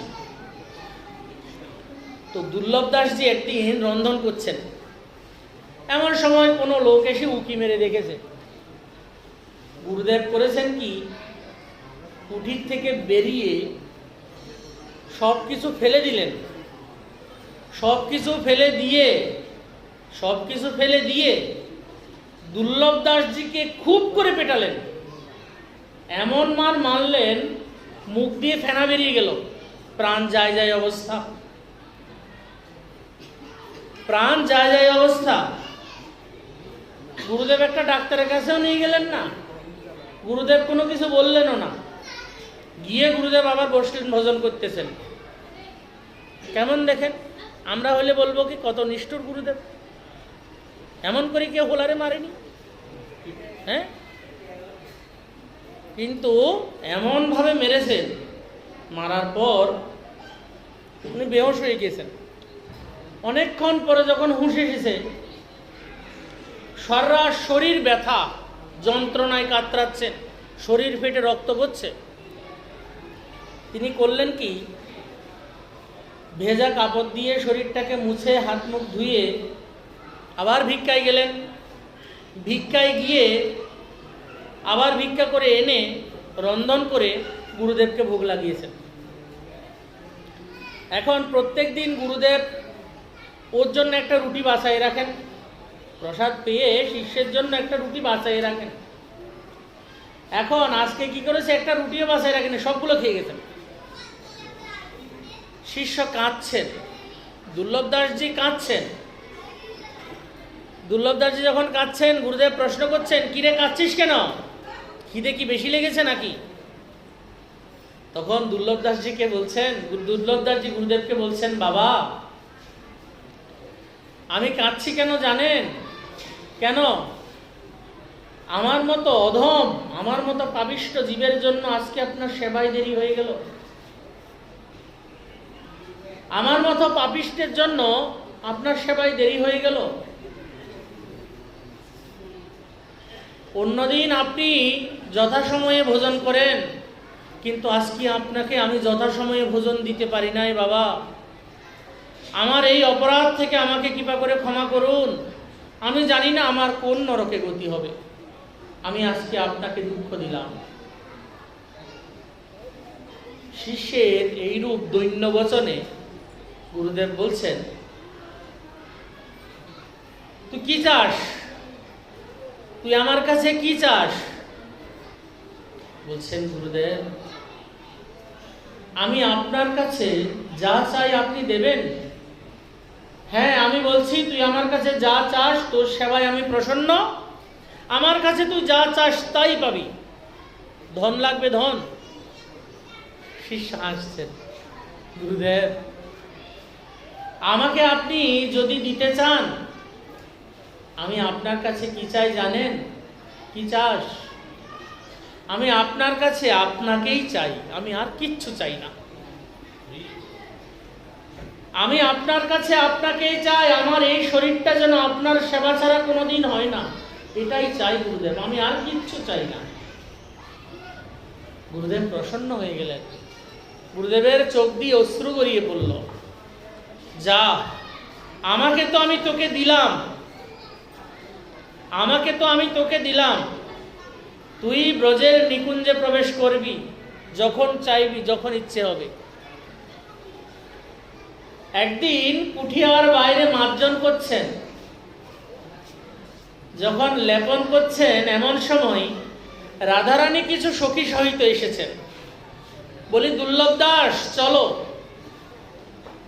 দুর্লভ দাসজিকে বলছেন, চলো কুঞ্জে যাব, অনেক কাজ। বলছেন, আমি তো যেতে পারবো না। কেন? আমার গুরুদেব যে অনুমতি দেন নাই, গুরুদেবের অনুমতি ব্যতীত তো আমি যেতে পারবো না। আচ্ছা, গুরুদেবের কৃপায় রাধারানী এসেছেন, রাধারানী ডাকছেন, চল যাই। উনি বলছেন রাধারানীকে, বলছেন না, গুরুদেবের আদেশ ছাড়া যেতে পারবো না। রাধারানী গুরুদেবের কাছে গিয়ে হাত জোর করে বলছেন, ওগো তোমার শিষ্যকে কি আমাকে দেবে? গুরুদেব এসে বলছেন, দুর্লভ দাস স্বামিনী এসেছে, যাও। তাহলে বাবা আপনার সেবা ও তোমার চিন্তা করতে হবে না, তুমি যাও। ব্রজেশ্বরীর সহিত দুর্লভ দাসজি সশরীরে চলে গেলেন। গুরু সেবার এটাই মহিমা, গুরুদেবকে প্রসন্ন করার এটাই মহিমা। বাবা বলেন।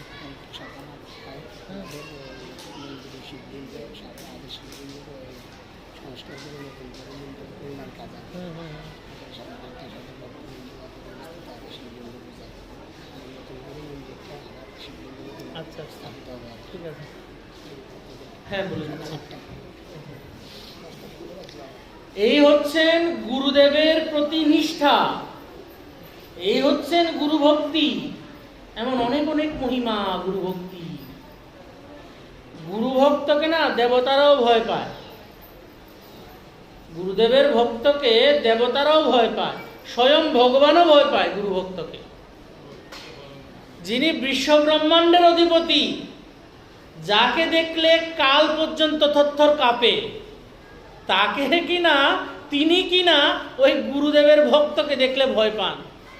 তো কেমন গুরুদেব বলছেন, নিষ্কাম গুরু সো হইয়ে जो শিষ্যে কুছ নাহিলেই। শিষ্য বলবেন কি, গুরুদেব, শিষ্যের কর্তব্য কি? গুরুদেবের কর্তব্য শিষ্য থেকে কিছু না নেওয়া। না না বাবু, আমি তোমার কাছে কিচ্ছু চাই না, তুমি যদি আমাকে দিতে হয় তুমি ভজন করো, ঠিক মতো ভজনগুলো আমাকে দিও, আমার ভজন ছাড়া আর কিচ্ছুর দরকার নাই, ভজন ছাড়া আর কিচ্ছুর দরকার নাই। শিষ্য হইয়ে जो गुरु को सब कुछ দেই, আমার গুরুদেবকে আমি আমার প্রাণটা পর্যন্ত দিয়ে দিতে প্রস্তুত, আমার গুরুদেবের জন্য আমি প্রাণটা দিয়ে দিতে প্রস্তুত থাকবো নিরন্তর। এটাই হচ্ছে সেবকের স্বভাব, এটাই গুরু ভক্তি। এটা যদি না হয় তাহলে তো গুরুদেব যদি প্রতিদিন ঘরে আসে গুরুদেবের প্রতি অশ্রদ্ধা জাগবে। যদি এটা হয়, গুরুদেব যদি প্রত্যেক দিন ঘরে আসে, প্রত্যেক দিন একই রূপে পূজা হবে, একই রূপে সেবা হবে। গুরুদেব ঘরে এসছেন মানে যে 50 জনকে নিমন্ত্রণ করতে হবে তা নয়, কিন্তু গুরুদেব এসছেন, আপনি কীর্তন করে গুরুদেবকে ঘরে ঢোকান, আসুন আসুন বাবা, আজকে আমার ঘরে ভগবান এসেছে। গুরুদেব তো সাক্ষাৎ ভগবান, আজকে আমার ঘরে ভগবান এসেছে। যেমন নতুন নতুন হয় না, সেরকম নতুন নতুন হবে। আমার গুরুদেব আজকে এসেছেন, প্রভু গুরুদেব এসেছেন, সেই গুরুদেবকে চরণ শীতল করানো, সেই গুরুদেবকে চরণ সম্বাহন করানো, সেই গুরুদেবকে পুষ্পমাল্যাদি অর্পণ করানো, সেই গুরুদেবকে প্রসাদাদি নিবেদন করে প্রসাদ ধরামৃত পেয়ে গুরুদেবকে সেবা করানো। গুরুদেব যদি প্রত্যেক দিন আসেন তারপরেও গুরুদেবের চরণে অশ্রদ্ধা হবে না, যদি কেবল ভকতি সদ্ম বন্দমুই সাবধান মতে। গুরুর সেবায় যে বিধিনিষেধ রয়েছে না, যে নিষেধ, এতক্ষণ তো বলা হয়েছে বিধি, এই যে নিষেধ সমূহ যদি শ্রীমন মহাপ্রভুর কৃপা হয় আগামীকাল আবার আস্বাদন হবে। সকল ভক্তদের চরণে একটা নিবেদনটা হচ্ছে কি,